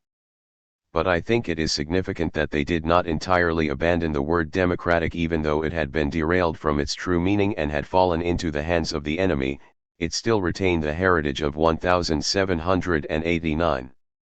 When Arthur Rimbaud entitled one of his last prose poems Democratic, a poem written soon after the demise of the Commune, the title is nothing more than a banner under which a mobile and imperialistic bourgeois class expands out from the metropolis to the languid, scented lands, feeding, as the poem says, the most cynical whoring, destroying all logical revolt. Democracy. Toward that intolerable country the flag floats along and the beating drums are stifled by our rough back-country shouting. In the metropolis we will feed the most cynical whoring. We will destroy all logical revolt. Onto the languid scented lands. In the service of the most monstrous industrial or military exploitations. Goodbye to all this, and never mind where. Conscripts of good intention. We will have savage philosophy. Knowing nothing of science, depraved in our pleasures, to hell with the world around us. This is the real advance. Forward. March. What if it were Rimbaud, and not Baudelaire, whom we read as the poet that best compiled the central tropes and figures of the 19th century with images courtesy of Edgar Allan Poe and Jules Verne, with prophecies drawn from political pamphlets, with figures taken from children's novels and popular science texts. Rimbaud assembles the emblems and possible futures of his moment. And the colonial soldier is very much one of those figures, producing as many, if not more, of the principal postures, orientations, stereotypes, and directions, as does the ragpicker or flaneur for the future of the 20th and 21st centuries. Democratic the poem, and the illuminations taken as a group, stand on the brink, so to speak, of a mutating world system. Their moment is the inauguration of a world drawn together by colonialism, the moment when a genuinely bourgeois regime begins to install itself definitively. 17 Just as significant, though, is what occurs immediately before the writing of these poems, the class massacre that occurred in the heart of civilized Europe, the mass shootings of tens of thousands of communards in May 1871. This attempt on the part of the bourgeois Republican government to physically exterminate one by one and en bloc its class enemy, to kill all those who had engaged in the brief attempt to change the political and social order, is quite extraordinary. The executions were not just happening in the Luxembourg. They were shooting people down on the street corners, in the passageways between houses, against doors. Wherever they could find a wall to push victims up against. The banks of the Seine were witness to ferocious massacres. Underneath the Pont Neuf they were executing people for 8 days straight. In the afternoon, gentlemen and their ladies would come out to watch the prisoners being killed. Elegant couples attended the butchery as they would a play in a corner of the left bank that surrounds the neighborhood of the Pantheon. A half-dozen courts-martial were functioning. The mass killings took place at the Luxembourg. But they were shooting people at the Monet, at l'Observatoire, at the law school, at the École Polytechnique, at the Pantheon. They were executing people at the Collège de France, based on condemnations pronounced by a provost seated in the room on the left of the main entrance. There were continuous executions in the Maubert market. 6 courts-martial for this one neighborhood. For each of them, more and more deaths. The Luxembourg alone counted more than 1,000. As they advanced, the Versaillais installed sinister military magistrates, one by one in each square, whose only task was to organize the killing. Judgment didn't matter. Around the large slaughterhouses, the Luxembourg, the École Militaire, the Père Monceau, La Roquette, the Père Lachaise, the Buttes Chaumont, and still others, countless massacres were conducted in a more muffled fashion, with less ostentatious display and less glory. 18. I have quoted at length from this eyewitness account of the Semaine sanglante because I think we should linger on the sheer magnitude of the hatred exhibited by the bourgeois Republican government, on what Luciano Canfora calls the furious hostility of the majority. 19 For it was this class massacre, he reminds us, that was the defeat of democracy that gave birth to the Third Republic. In November of that year, Rimbaud and his friend Delahaye walked the streets of Paris, examining the traces of bullet holes left in the walls of houses and of the Pantheon. The months and, in fact, years after the massacre left a political atmosphere infused, as Rimbaud remarked to his friend, with annihilation, chaos.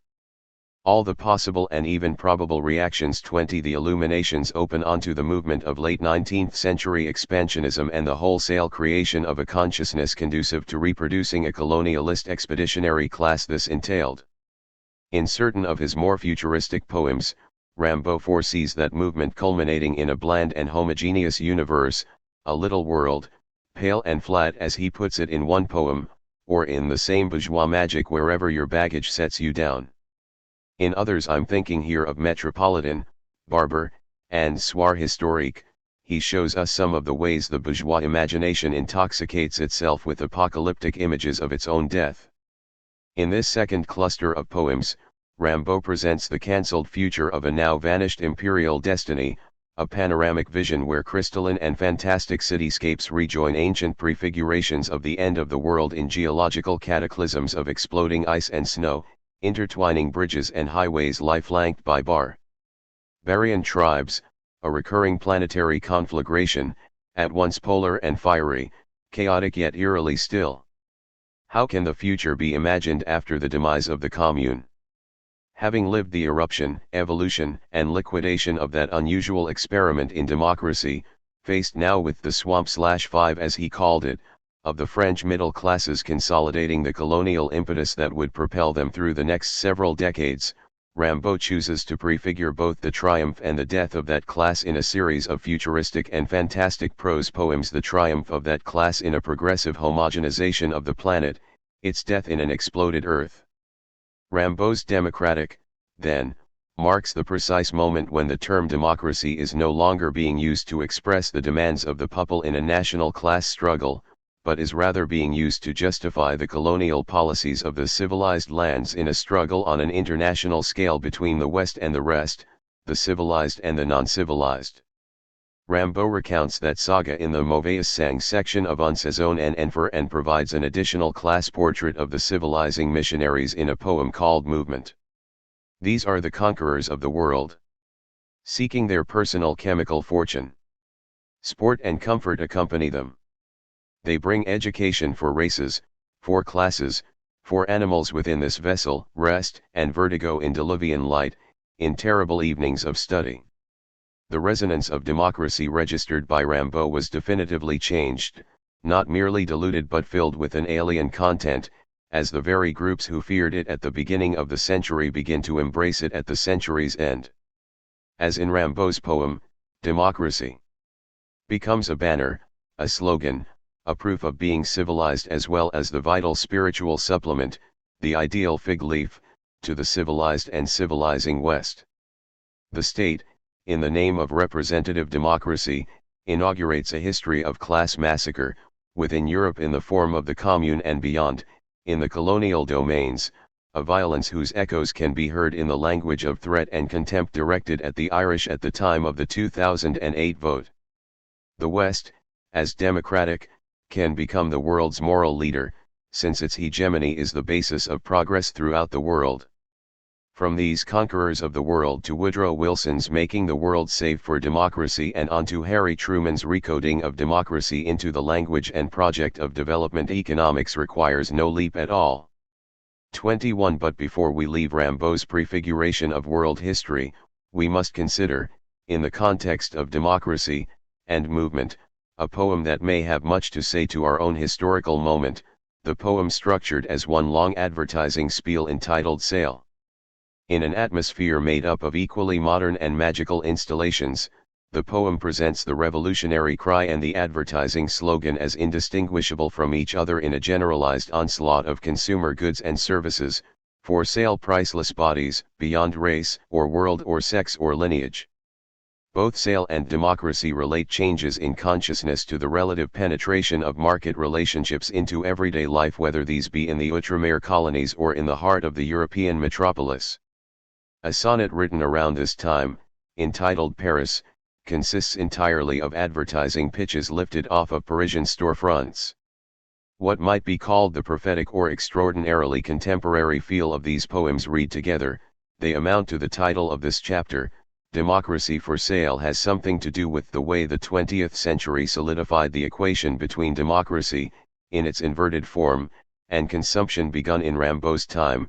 Democracy as the right to buy. Today's Western liberal democracies are all the more assured in their well-being in that they are more perfectly depoliticized. Lived as a kind of falsely timeless ambience, a milieu, or style of existence. And this is the atmosphere envisioned by Rimbaud in Sale, the free exchange of merchandise, bodies, candidates, lifestyles, and possible futures. For sale homesteads and migrations, sports, enchantments, and perfect comfort, and the noise, the movement, and the future they entail.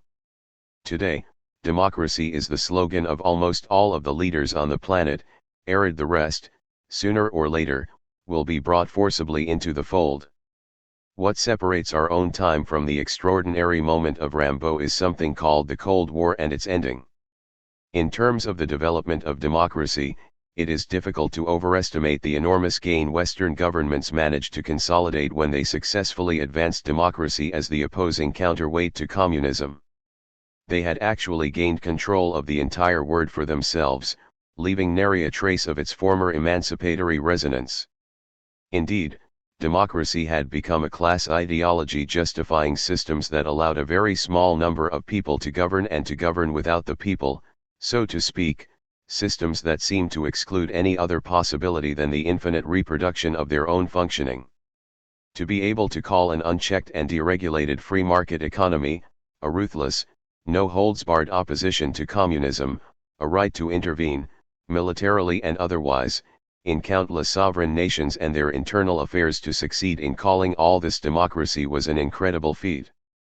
To manage to make the market be considered as an evident condition of democracy and to have democracy viewed as inexorably calling forth the market, is an astounding accomplishment.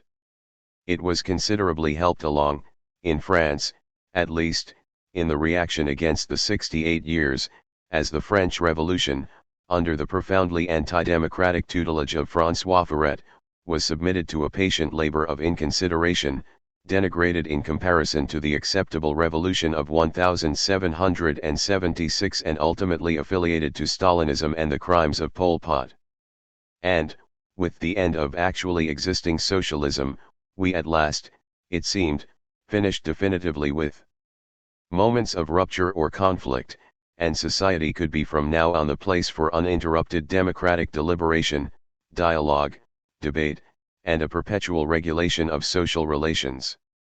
Rimbaud's moment, as we have seen in democracy, initiated the age of democratic empire, a natural, inevitable project designed to bring about a predestined future of the peoples or entities being developed.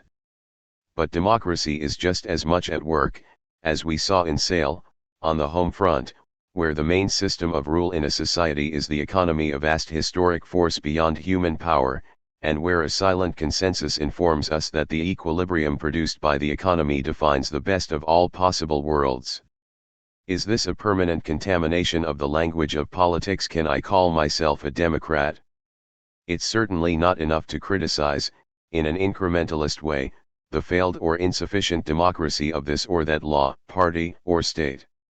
To do so is to remain enclosed in a system that is perfectly happy to critique, say, the blatant seizure of electoral procedures by Robert Mugabe in Zimbabwe, but remains powerless before the same process when it is accomplished by economic phenomena that respect democratic rituals like the exact ions of the IMF, for example. In fact, the understanding of democracy as having to do with elections or with the will of the majority is a very recent historical understanding.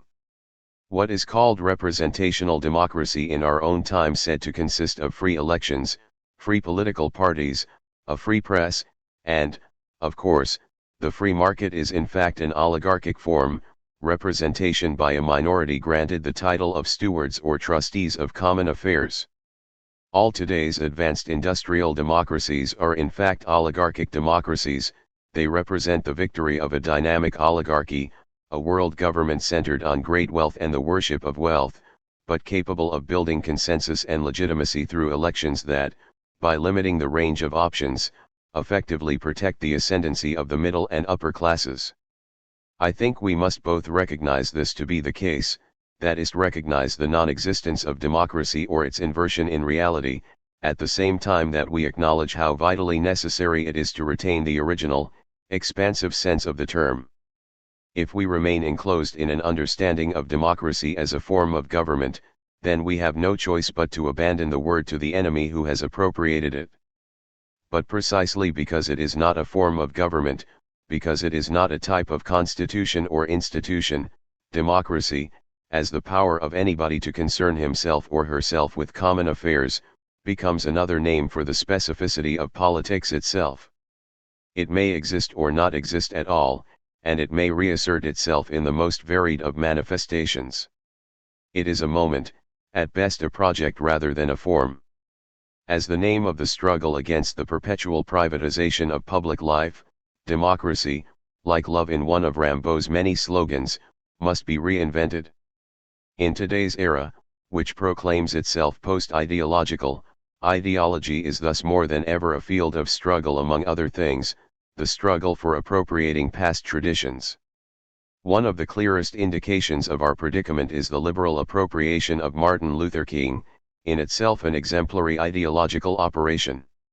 Henry Louis Taylor recently remarked, "Everyone knows, even the smallest kid knows about Martin Luther King, can say his most famous moment was that 'T have a dream' speech. No one can go further than one sentence. All we know is that this guy had a dream. We don't know what that dream was." King had come a long way from the crowds who cheered him at the 1963 March on Washington, when he was introduced as the moral leader of our nation.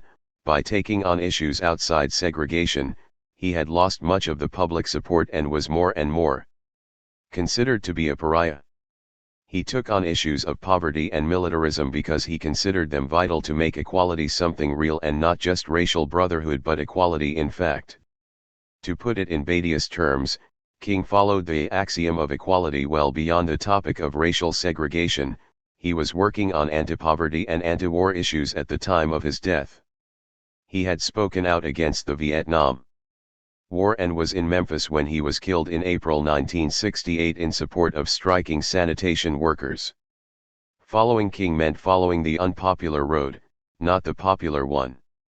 Today the equality between whites and blacks is celebrated as part of the American dream, perceived as a self-evident politico-ethical axiom. However, in the 1920s and 1930s the communists were the only political force that argued for complete equality between the races. So let me dive into the deep water of ideology and directly address the problem of democracy. When one is accused of undermining democracy, one's answer should thus be a paraphrase of the reply to the similar reproach, that communists are undermining family, property, freedom, etc. In the Communist Manifesto, the ruling order itself is already undermining them. In the same way that market freedom is unfreedom for those selling their working force, in the same way family is undermined by the bourgeois family as legalized prostitution, democracy is undermined by its parliamentary form, with its concomitant passivization of the large majority as well as the growing executive privileges implied by the spreading logic of emergency state. In the fall of 2007 a public debate was raging in the Czech Republic. Although a large majority of people, around 70%, were opposed to the installation of U.S. Army radars on their territory, the government went on with the project. Government representatives rejected calls for a referendum, claiming that one does not decide with voting about such a sensitive national security matter, it should be left to military experts. Interestingly, the same representatives evoked a purely political reason for the decision. The U.S. helped the Czechs 3 times in their history to achieve freedom, 1918, 1945, 1989, so now Czechs should return the favor. If one follows this logic to the end, one arrives at a strange result. What then is there to vote about? Should economic decisions not also be left to economic experts, etc.? This brings us to the important topic of the blurred relationship between power and knowledge in modern societies. Jacques Lacan's originality in dealing with the couple knowledge/power was little noticed, in contrast to Foucault, who endlessly varied the motif of their conjunction. Knowledge is not neutral, it is in itself an apparatus of power and control. Lacan insists on the disjunction between knowledge and power. In our era, knowledge has assumed a disproportionate growth in relationship to the effects of power. There are many ways to read this thesis. First, one can read it as stating an obvious, although often ignored, fact: we get to know more things much faster, and we do not know what to do about them. The prospect of ecological crisis is paradigmatic here. What if what makes us unable to act is not the fact that we do not yet know enough? Is human industry really responsible for global warming, etc.? But, on the contrary, the fact that we know too much and do not know what to do with this mass of inconsistent knowledge, how to subordinate it to a master signified. This brings us to a more pertinent level, that of the tension between SI and S2. The chain of knowledge is no longer totalized / quilted by master signifiers. The exponential uncontrollable growth of scientific knowledge concerns drive as acephalous. Thus push to knowledge unleashes a power that is not that of mastery, a power proper to the exercise of knowledge as such. The Church sensed this lack, quickly offering itself as the master that will guarantee the explosion of scientific knowledge will remain within human limits and not overwhelm us. A vain hope, of course. How right Lacan is when he sees modernity as the rise of the university discourse becomes clear when we focus on the phrase to serve the people. Not only is the leader legitimized by serving the people, the king himself has to reinvent his function as the highest servant of the people, as Frederick the Great put it. What is crucial is that there is no one who does not serve, but is simply being served. Ordinary people serve the state or the state itself serves the people. This logic reaches its climax in Stalinism, where the entire population serves. Ordinary workers are supposed to sacrifice their well-being for their community. The leaders work night and day, serving the people, although their truth is SI, the master signifier. The agency being served, people, has no substantial positive existence. It is the name for the abyssal Moloch every existing individual serves. The price of this paradox is, of course, a set of self-referential paradoxes. The people as individuals serve themselves as people, and their leaders directly embody their universal interest as people, etc. The refreshing thing would have been to find individuals ready to naively adopt the position of the master, simply claiming I am the one you are serving. Without this position of a master being alienated in the knowledge of their servants' leaders. The case of China is exemplary of this deadlock of democracy faced with today's explosion of capitalism in China. Analysts often ask when political democracy as the natural political accompaniment of capitalism will enforce itself. However, a closer analysis quickly dispels this hope.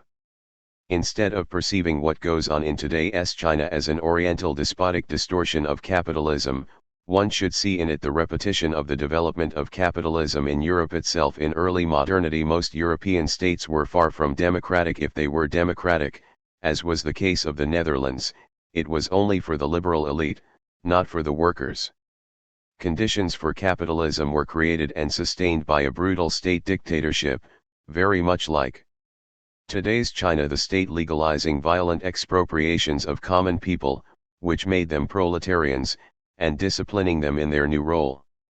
All the features we identify today with liberal democracy and freedom, trade unions, universal vote, free universal education, freedom of the press, etc., were won in a long, difficult struggle of the lower classes throughout the 19th century.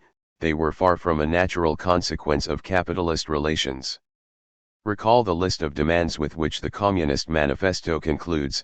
Most of them, but for the abolition of private property with the means of production, are today widely accepted in bourgeois democracies, the result of popular struggles. Recall another ignored fact: today, the equality between whites and blacks is celebrated as part of the American dream, perceived as a self-evident politico-ethical axiom. However, in the 1920s and 1930s the communists were the only political force that argued for complete equality between the races. Those who advocate the natural link between capitalism and democracy cheat in the same way the Catholic Church is cheating when it presents itself as the natural advocate of democracy and human rights against the threat of totalitarianism, as if the Church had not accepted democracy only at the end of the 19th century, and even this with teeth clenched, as a desperate compromise, making it clear that it preferred monarchy and that this was a concession to new times. The Catholic Church as a beacon of the respect for freedom and human dignity. Let us make a simple mental experiment. Until the early 1960s the Church maintained the famous index of works whose reading was prohibited to ordinary, Catholics, one could only imagine how the artistic and intellectual history of modern Europe might look if we erased from it all works that, at one time or another, found themselves on this index. A modern Europe without Descartes, Spinoza, Leibniz, Hume, Kant, Hegel, Marx, Nietzsche, Kafka, Sartre, not to mention the large majority of modern literary classics. There is thus nothing exotic in today's China. What happens there merely repeats our own forgotten past. So what about the afterthought of some Western liberal critics? How much faster would China's development have been had it been combined with political democracy? In a TV interview a couple of years ago, Ralph Dahrendorf linked the growing distrust in democracy to the fact that, after every revolutionary change, the road to new prosperity leads through a valley of tears. After the breakdown of socialism, one cannot directly pass to the abundance of a successful market economy. The limited, but real, socialist welfare and security had to be dismantled, and these first steps are necessarily painful, and the same goes for Western Europe, where the passage from the welfare state to new global economy involves painful renunciations, less security, less guaranteed social care. For Dahrendorf, the problem is best encapsulated by the simple fact that this painful passage through the Valley of Tears lasts longer than the average period between democratic elections, so that the temptation is great to postpone the difficult changes for short-term electoral gains. Paradigmatic here is the disappointment of the large strata of post-communist nations with the economic results of the new democratic order. In the glorious days of 1989 they equated democracy with the abundance of Western consumerist societies, and now, 10 years later, when the abundance is still missing, they blame democracy itself. Unfortunately, he focuses much less on the opposite temptation. If the majority resists the necessary structural changes in economy, would, one of, the logical conclusion, not be that, for a decade or so, an enlightened elite should take power, even by non-democratic means, to enforce the necessary measures and thus lay the foundations for a truly stable democracy. Along these lines, Fareed Zakaria points out how democracy can only catch on in economically developed countries. If the developing countries are prematurely democratized, the result is a populism that ends in economic catastrophe and political despotism. No wonder today's most economically successful third world countries, Taiwan, South Korea, Chile, embraced full democracy only after a period of authoritarian rule. Is this line of reasoning not the best argument for the Chinese way to capitalism as opposed to the Russian way? After the collapse of communism, Russia adopted a shock therapy and threw itself directly into democracy and the fast track to capitalism with economic bankruptcy the result. There are good reasons to be modestly paranoid here. Were the Western economic advisors to Yeltsin who proposed this way really as innocent as they appeared, or were they serving US interests by weakening Russia economically? The Chinese, on the contrary, followed the path of Chile and South Korea, using unencumbered authoritarian state power to control the social costs of the passage to capitalism, thus avoiding the chaos.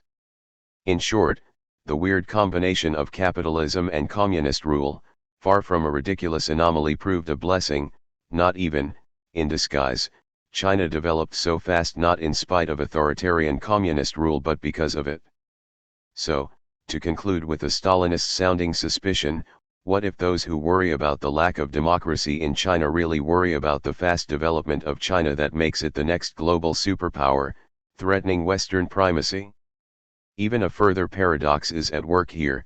Beyond all the cheap jibes and superficial analogies exists a profound structural homology between the Maoist permanent self-revolutionizing, the permanent struggle against the ossification of state structures, and the inherent dynamics of capitalism. Here one is tempted to paraphrase Bertolt Brecht's pun: what is the robbing of a bank compared to the founding of a new bank? What are the violent and destructive outbursts of a red Gurdist caught in the Cultural Revolution compared to the true Cultural Revolution, the permanent dissolution of all life forms necessitated by capitalist reproduction? Today the tragedy of the Great Leap Forward repeats itself as the comedy of the rapid capitalist Great Leap Forward into modernization, with the old Slogan: Iron foundry into every village, remerging as a skyscraper into every street. So what about a quasi-Leninist defense of the Chinese capitalist explosion as a big prolonged case of NEP, the new economic politics, adopted by the Soviet Union, destroyed at the end of the Civil War in 1921, which allowed private property and market exchange and lasted roughly till 1928, with the Communist Party firmly exerting political control, able at any moment to step in and undo its concessions to the class enemy. All one can do is bring this logic to its extreme, insofar as there is a tension in capitalist democracies between the democratic egalitarian sovereignty of the people and the class divisions of the economic sphere, and insofar as the state can in principle enforce expropriations, etc., is not capitalism as such in a way one big nepdeter on a road that should pass directly from feudal or slave relations of domination to communist egalitarian justice? And what if the promised democratic second stage that follows the authoritarian valley of tears never arrives? This, perhaps, is what is so unsettling about today's China, the suspicion that its authoritarian capitalism is not merely a reminder of our past, the repetition of the process of capitalist accumulation that, in Europe, went on from the 16th to 18th centuries, but a sign of the future? What if the vicious combination of the Asian knout and the European stock market proves itself to be economically more efficient than our liberal capitalism? What if it signals that democracy, as we understand it, is no longer a condition and driver of economic development, but its obstacle? So where does this limitation of democracy become directly palpable? One cannot miss the irony of the fact that the name of the emancipatory political movement that suffered this international pressure is Lavala's flood in Creole. It is the flood of the expropriated overflowing the gated communities. This is why the title of Peter Hallward's book on the overthrow of Aristide damming the flood is quite appropriate, inscribing the Haitian events into the global tendency of new dams and walls popping out everywhere after September 11, confronting us with the truth of globalization, the inner lines of division that sustain it.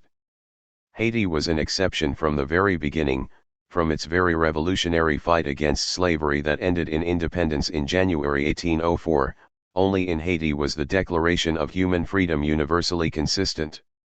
Only in Haiti was this declaration sustained at all costs, in direct opposition to the social order and economic logic of the day. For that reason, there is no single event in the whole of modern history whose implications were more threatening to the dominant global order of things. The Haitian Revolution truly deserves the title of the repetition of the French Revolution led by Toussaint Ouverture.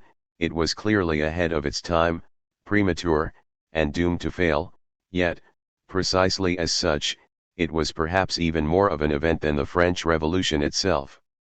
It was the first time that the colonized rebelled not on behalf of returning to their pre-colonial roots but on behalf of the very modern principles of freedom and equality, and the sign of the Jacobins' authenticity is that they immediately recognized the slaves' uprising. The black delegation from Haiti was enthusiastically received in the National Assembly. As expected, things changed after the Thermidor. Napoleon quickly sent the army to reoccupy Haiti. For this reason, the threat resided in the mere existence of an independent Haiti, pronounced already by Talleyrand a horrible spectacle for all white nations. Haiti had thus to be made an exemplary case of economic failure, to dissuade other countries from taking the same path. The literal price of the premature independence was horrible, after 2 decades of embargo. France, the previous colonial master, established trade and diplomatic relations only in 1825, and for this Haiti had to agree to pay the sum of 150 million francs as a compensation for the loss of its slaves. This sum, roughly equal to the French annual budget at the time, was later cut to 90 million, but it continued to be a heavy burden that prevented any economic growth. At the end of the 19th century, Haiti's payments to France consumed around 80% of the national budget, and the last installment was paid in 1947. When, in 2004, celebrating the bicentennial of the independence, the Lavala's president Jean-Baptiste Aristide demanded that France return this extorted sum, his claim was flatly rejected by a French commission, whose member was also Regis Debray, So while U.S. liberals ponder the possibility of reimbursing U.S. blacks for slavery, Haiti's demand to be reimbursed for the tremendous amount the ex-slaves had to pay to have their freedom recognized was ignored by liberal opinion. Even if the extortion here was double, the slaves were first exploited, then had to pay for the recognition of their hard-won freedom. The story goes on today. What is for most of us a fond childhood memory making mud cakes is as desperate reality in Haiti slums like Site-Soleil. According to a recent AP report, a rise in food prices gave a new boost to a traditional Haitian remedy for hunger pangs, cookies made of dried yellow dirt. The mud, which has long been prized by pregnant women and children as an antacid and source of calcium, is considerably cheaper than real food. Dirt to make 100 cookies now costs $5. Merchants truck it from the country's central plateau to the market, where women buy it, process it into mud cookies, and leave them to dry under the scorching sun. The finished cookies are carried in buckets to markets or sold on the streets. It is interesting to note that U.S. French cooperation in overthrowing Aristide took place soon after the public discord about the attack on Iraq and was quite appropriately celebrated as the reaffirmation of the basic alliance that underlies their occasional conflicts. Even Brazil's Lula, Tony Negri's hero, condoned the 2004 overthrow of Aristide. An unholy alliance was thus put together to discredit the Lavala's government as mob rule violating human rights, and President Aristide as a power-mad fundamentalist dictator from illegal mercenary death squads and U.S.-sponsored democratic fronts to humanitarian NGOs and even some radical left organizations, financed by the U.S., that denounced Aristide's capitulation to IMF. Aristide himself provided a perspicuous characterization of this overlapping between radical left and liberal right.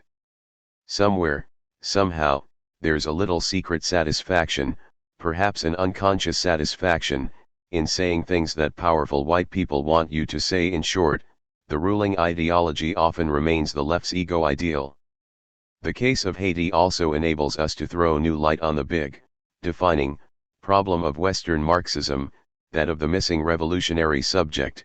How is it that the working class does not complete the passage from in itself to for itself and constitute itself as a revolutionary agent? This problem provided the main raison d'etre of its reference to psychoanalysis, which was evoked precisely to explain the unconscious libidinal mechanisms that prevent the rise of class consciousness inscribed into the very being, social situation, of the working class.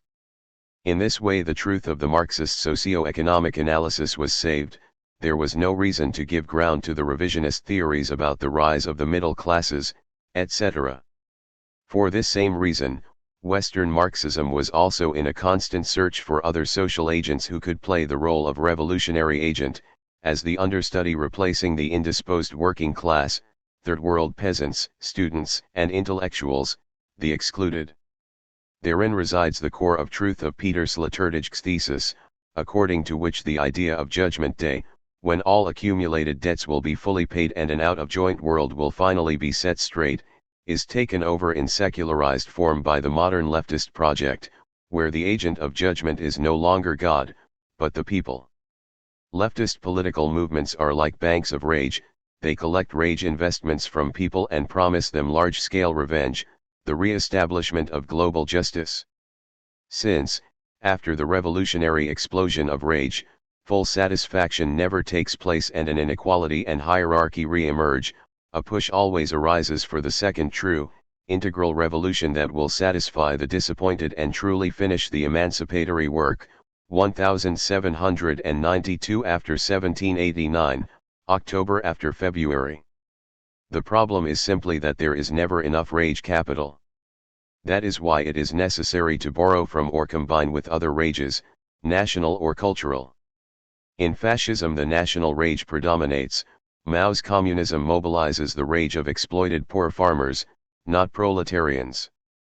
In our own time, when this global rage has exhausted its potential, two main forms of rage remain: Islam, the rage of the victims of capitalist globalization, plus irrational youth outbursts, to which one should add Latino American populism, ecologists, anti-consumerists, and other forms of anti-globalist resentment, the Porto Alegre movement failed to establish itself as a global bank for this rage, since it lacked a positive alternate vision.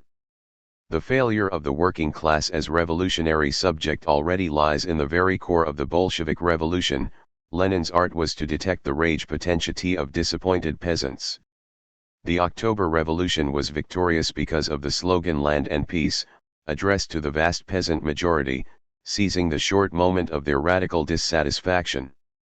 Lenin was already thinking along these lines a decade earlier, which is why he was horrified at the prospect of the success of the Stolypin land reforms aimed at creating a new strong class of independent farmers. He wrote that if Stolypin succeeded, the chance for a revolution would be lost for decades.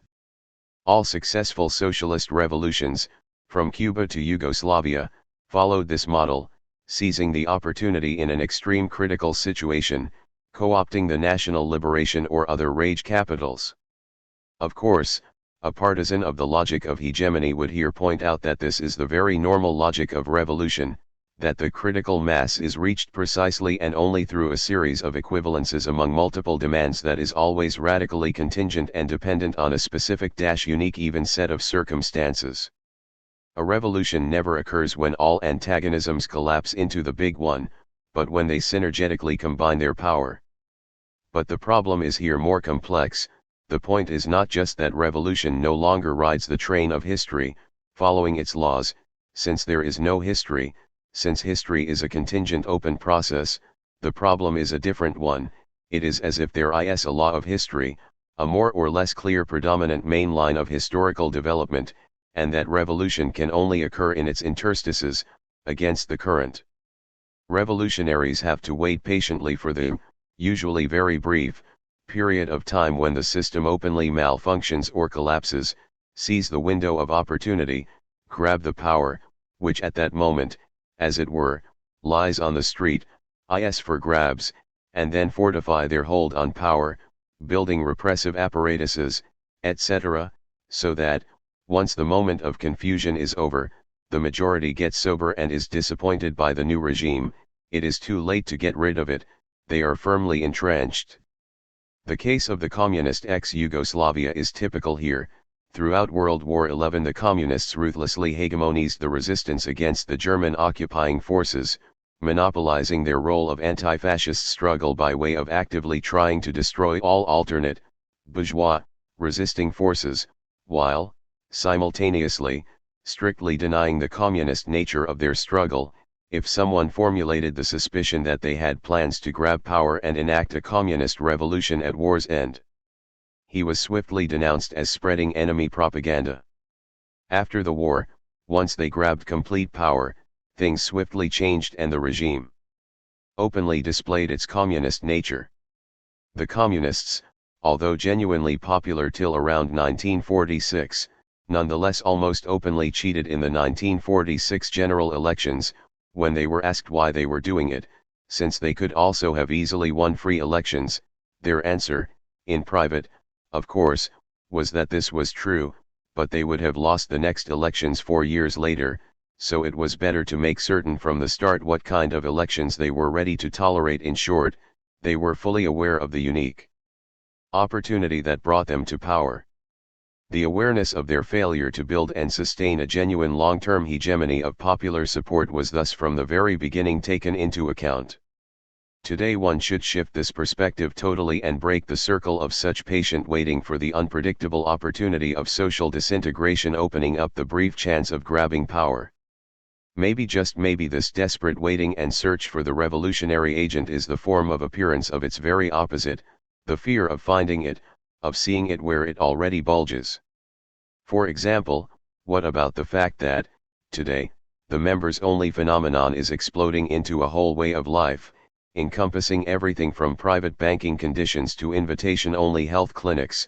Those with money are increasingly locking their entire lives behind closed doors. Rather than attend media-heavy events, they arrange private concerts, fashion shows, and art exhibitions in their own homes. They shop after hours, and have their neighbors, and potential friends, vetted for class and cash. A new global class is thus emerging with, say, an Indian passport, a castle in Scotland, a piedetera in New York, and a private Caribbean island. The paradox is that the members of this global class dine privately, shop privately, view art privately, everything is private. They are thus creating a world of their own to solve their hermeneutic problem. As Todd Millay says, wealthy families can't just invite people over and expect them to understand what it's like to have $300 million. So what are their contacts with the world at large? Double, as expected, business plus humanitarianism, environment, fighting diseases, supporting arts. The global citizens live their lives mostly in pristine nature, trekking in Patagonia, swimming on private islands. One cannot but note that the basic life attitude of these gated super-rich is fear of external social life itself. The highest priorities of the ultra-high net worth individuals are thus how to keep security risks, diseases, exposure to violent crime threats at a minimum. So aren't these global citizens living in secluded areas the true counterpole to those living in slums and other white spots of the public space? Or asterisk, they are the two faces of the same coin, the two extremes of the new class division. The city that comes closest to this division is Sao Paulo in Lula's Brazil, a city with 250 heliports in its central downtown area. In order to insulate themselves from the dangers of mingling with ordinary people, the rich prefer to use helicopters, so that, when one looks around in Sao Paulo, one effectively feels like being in a futuristic city out of films like Blade Runner and The Fifth Element, ordinary people swarming the dangerous streets down on Earth, the rich moving around on a higher level, in the air.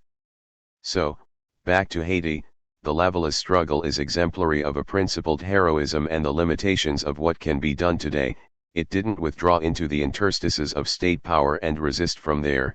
It heroically assumed state power, well aware that they are taking power in the most unfavorable circumstances, when all the trends of capitalist modernization and structural readjustments, but also of the postmodern left, were against them. Where was Negri's voice, otherwise celebrating Lula's rule in Brazil, constrained by the measures imposed by the US and IMF that were destined to enact necessary structural readjustments? Aristide combined a politics of small and precise pragmatic measures, building schools and hospitals, creating infrastructure, raising minimal wages, with occasional acts of popular violence, reacting to military gangs. The single most controversial thing about Aristide, which earned him comparisons with Sendero Luminoso or Pol Pot, is his occasional condoning of faire libre, a form of popular self-defense, necklacing, killing a police assassin or an informer with a burning tire. The name ironically refers to a local tire dealer. Later the term stood for all forms of popular violence. In a speech on August 4, 1991, he advised an enthusiastic crowd to remember when to use it and where to use it. Liberals immediately draw the parallel between Chimères, the Lavala's popular self-defense units, and Tonton Macoutes, the notorious murderous gangs of the Duvalier dictatorship. Their preferred strategy is always the one of equating leftist and rightist fundamentalists, so that, as with Simon Critchley, Al-Qaeda becomes a new reincarnation of the Leninist Party, etc. Asked about Chitnas, Aristide said, "The very word says it all. Chitnas are people who are impoverished, who live in a state of profound insecurity and chronic unemployment. They are the victims of structural injustice, of systematic social violence. It's not surprising that they should confront those who have always benefited from this same social violence." These desperate acts of violent popular self-defense were examples of what Benjamin called divine violence. They are to be located beyond good and evil in a kind of politico-religious suspension of the ethical. Although we are dealing with what, to an ordinary moral consciousness, cannot but appear as immoral acts of killing, one has no right to condemn them, since they reply to years, centuries even of systematic state and economic violence and exploitation. Jean Amory made this very point, referring to Frantz Fanon. "I was my body and nothing else, in hunger, in the blow that I suffered, in the blow that I dealt. My body, debilitated and crusted with filth, was my calamity. My body, when it tends to strike, was my physical and metaphysical dignity. In situations like mine, physical violence is the sole means for restoring a disjointed personality. In the punch I was myself and for my opponent. What I later read in Franz Fanon's Les Dainties de la Terre, in a theoretical analysis of the behavior of colonist peoples, I anticipated back then when I gave concrete form to my dignity by punching a human face. And the same point was made by none other than Hegel. When Hegel emphasizes how society, the existing social order, is the ultimate space in which the subject finds his substantial content and recognition, i.e., how subjective freedom can actualize itself only in the rationality of the universal ethical order, the implied, although not explicitly stated, obverse is that those who do not find this recognition have also the right to rebel. If a class of people is systematically deprived of their rights, of their very dignity as persons, they are ipso also released from their duties toward the social order, because this order is no longer their ethical substance, or, to quote Robin Wood, when a social order fails to actualize its own ethical principles, that amounts to the self-destruction of those principles. Wood is fully justified in pointing out how the dismissive tone of Hegel's statements about the rabble should not blind us to the basic fact that he considered their rebellion rationally fully justified. The rabble is a class of people to whom systematically, not just in a contingent way, recognition by the ethical substance is denied, so they also do not owe anything to society, are dispensed of any duties toward it. As is well known, this is the starting point of the Marxian analysis. The proletariat designates such an irrational element of the rational social totality, its unaccountable part of no part, the element systematically generated by it and, simultaneously, denied the basic rights that define this totality. So what is divine violence? Its place can be defined in a very precise formal way. Badiou already elaborated the constitutive excess of representation over the represented.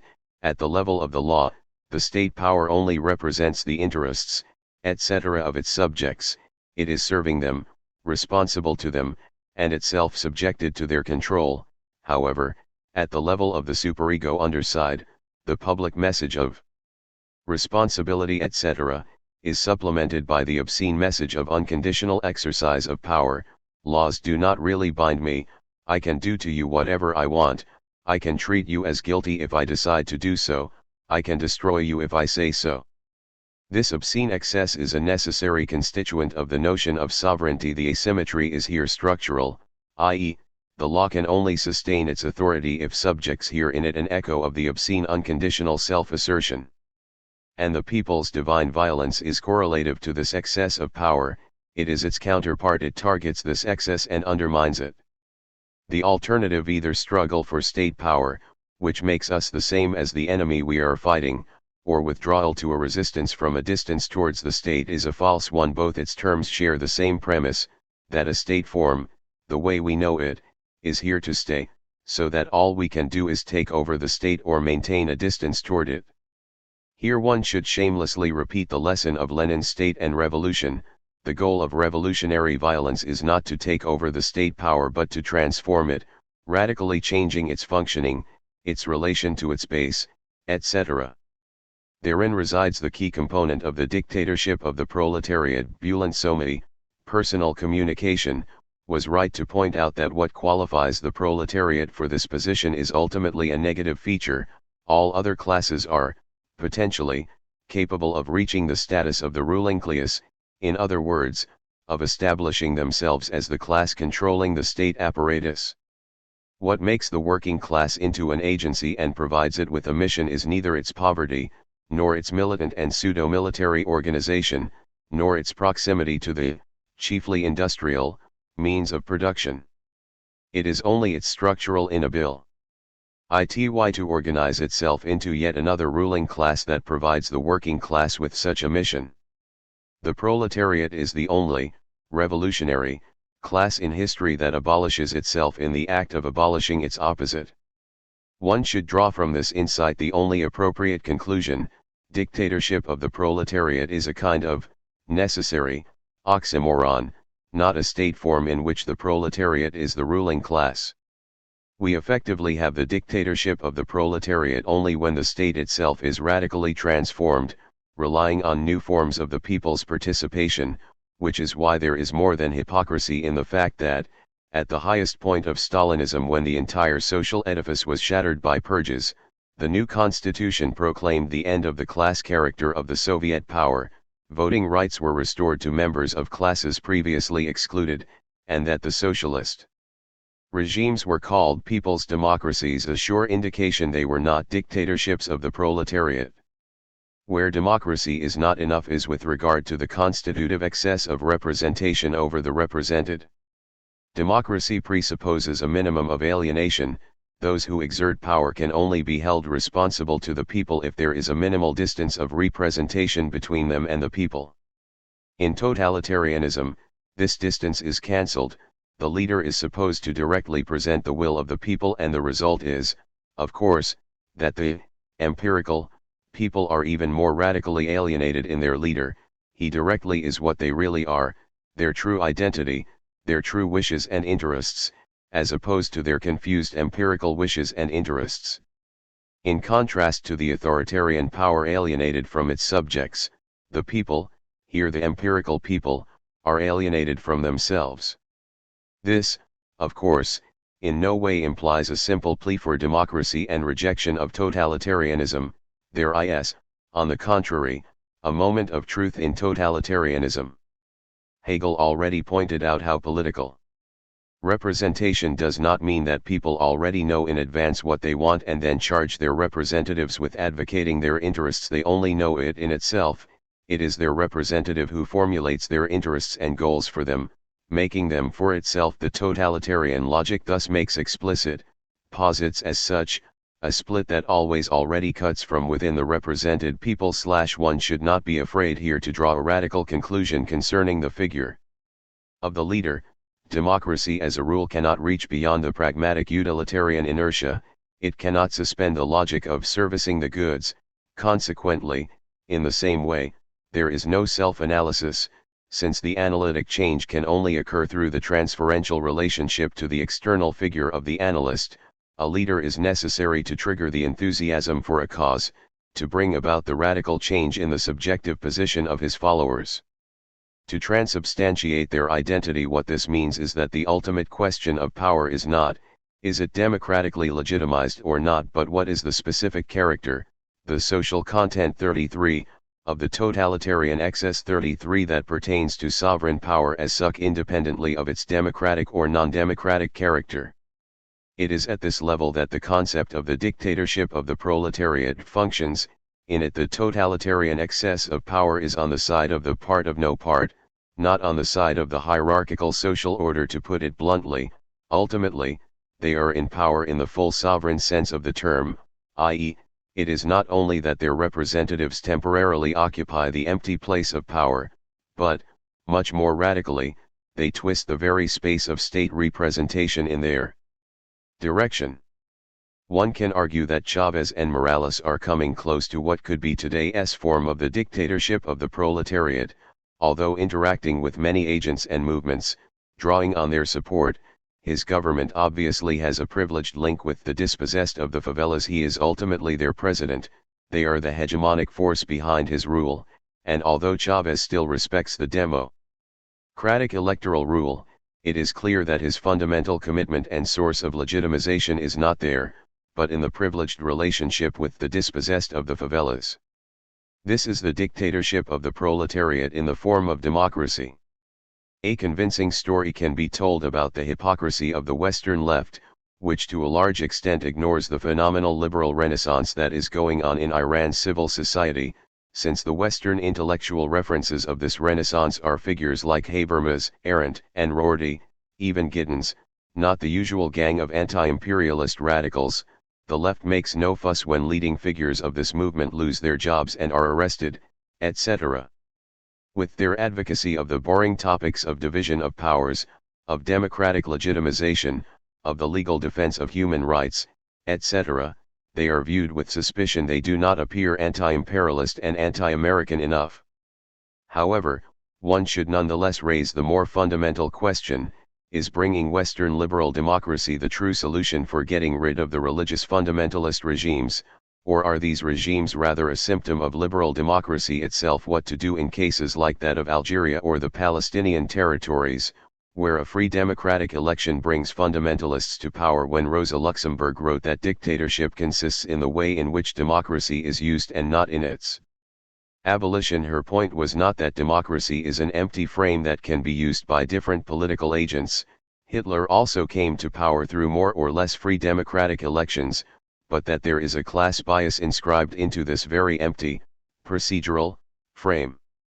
That is why when radical leftists came to power through elections, their signe de reconnaissance is that they moved to change the rules, to transform not only electoral and other state mechanisms but also the entire logic of the political space, relying directly on the power of the mobilized movements, imposing different forms of local self-organization, etc., to guarantee the hegemony of their base. They are guided by the right intuition about the class bias of the democratic form.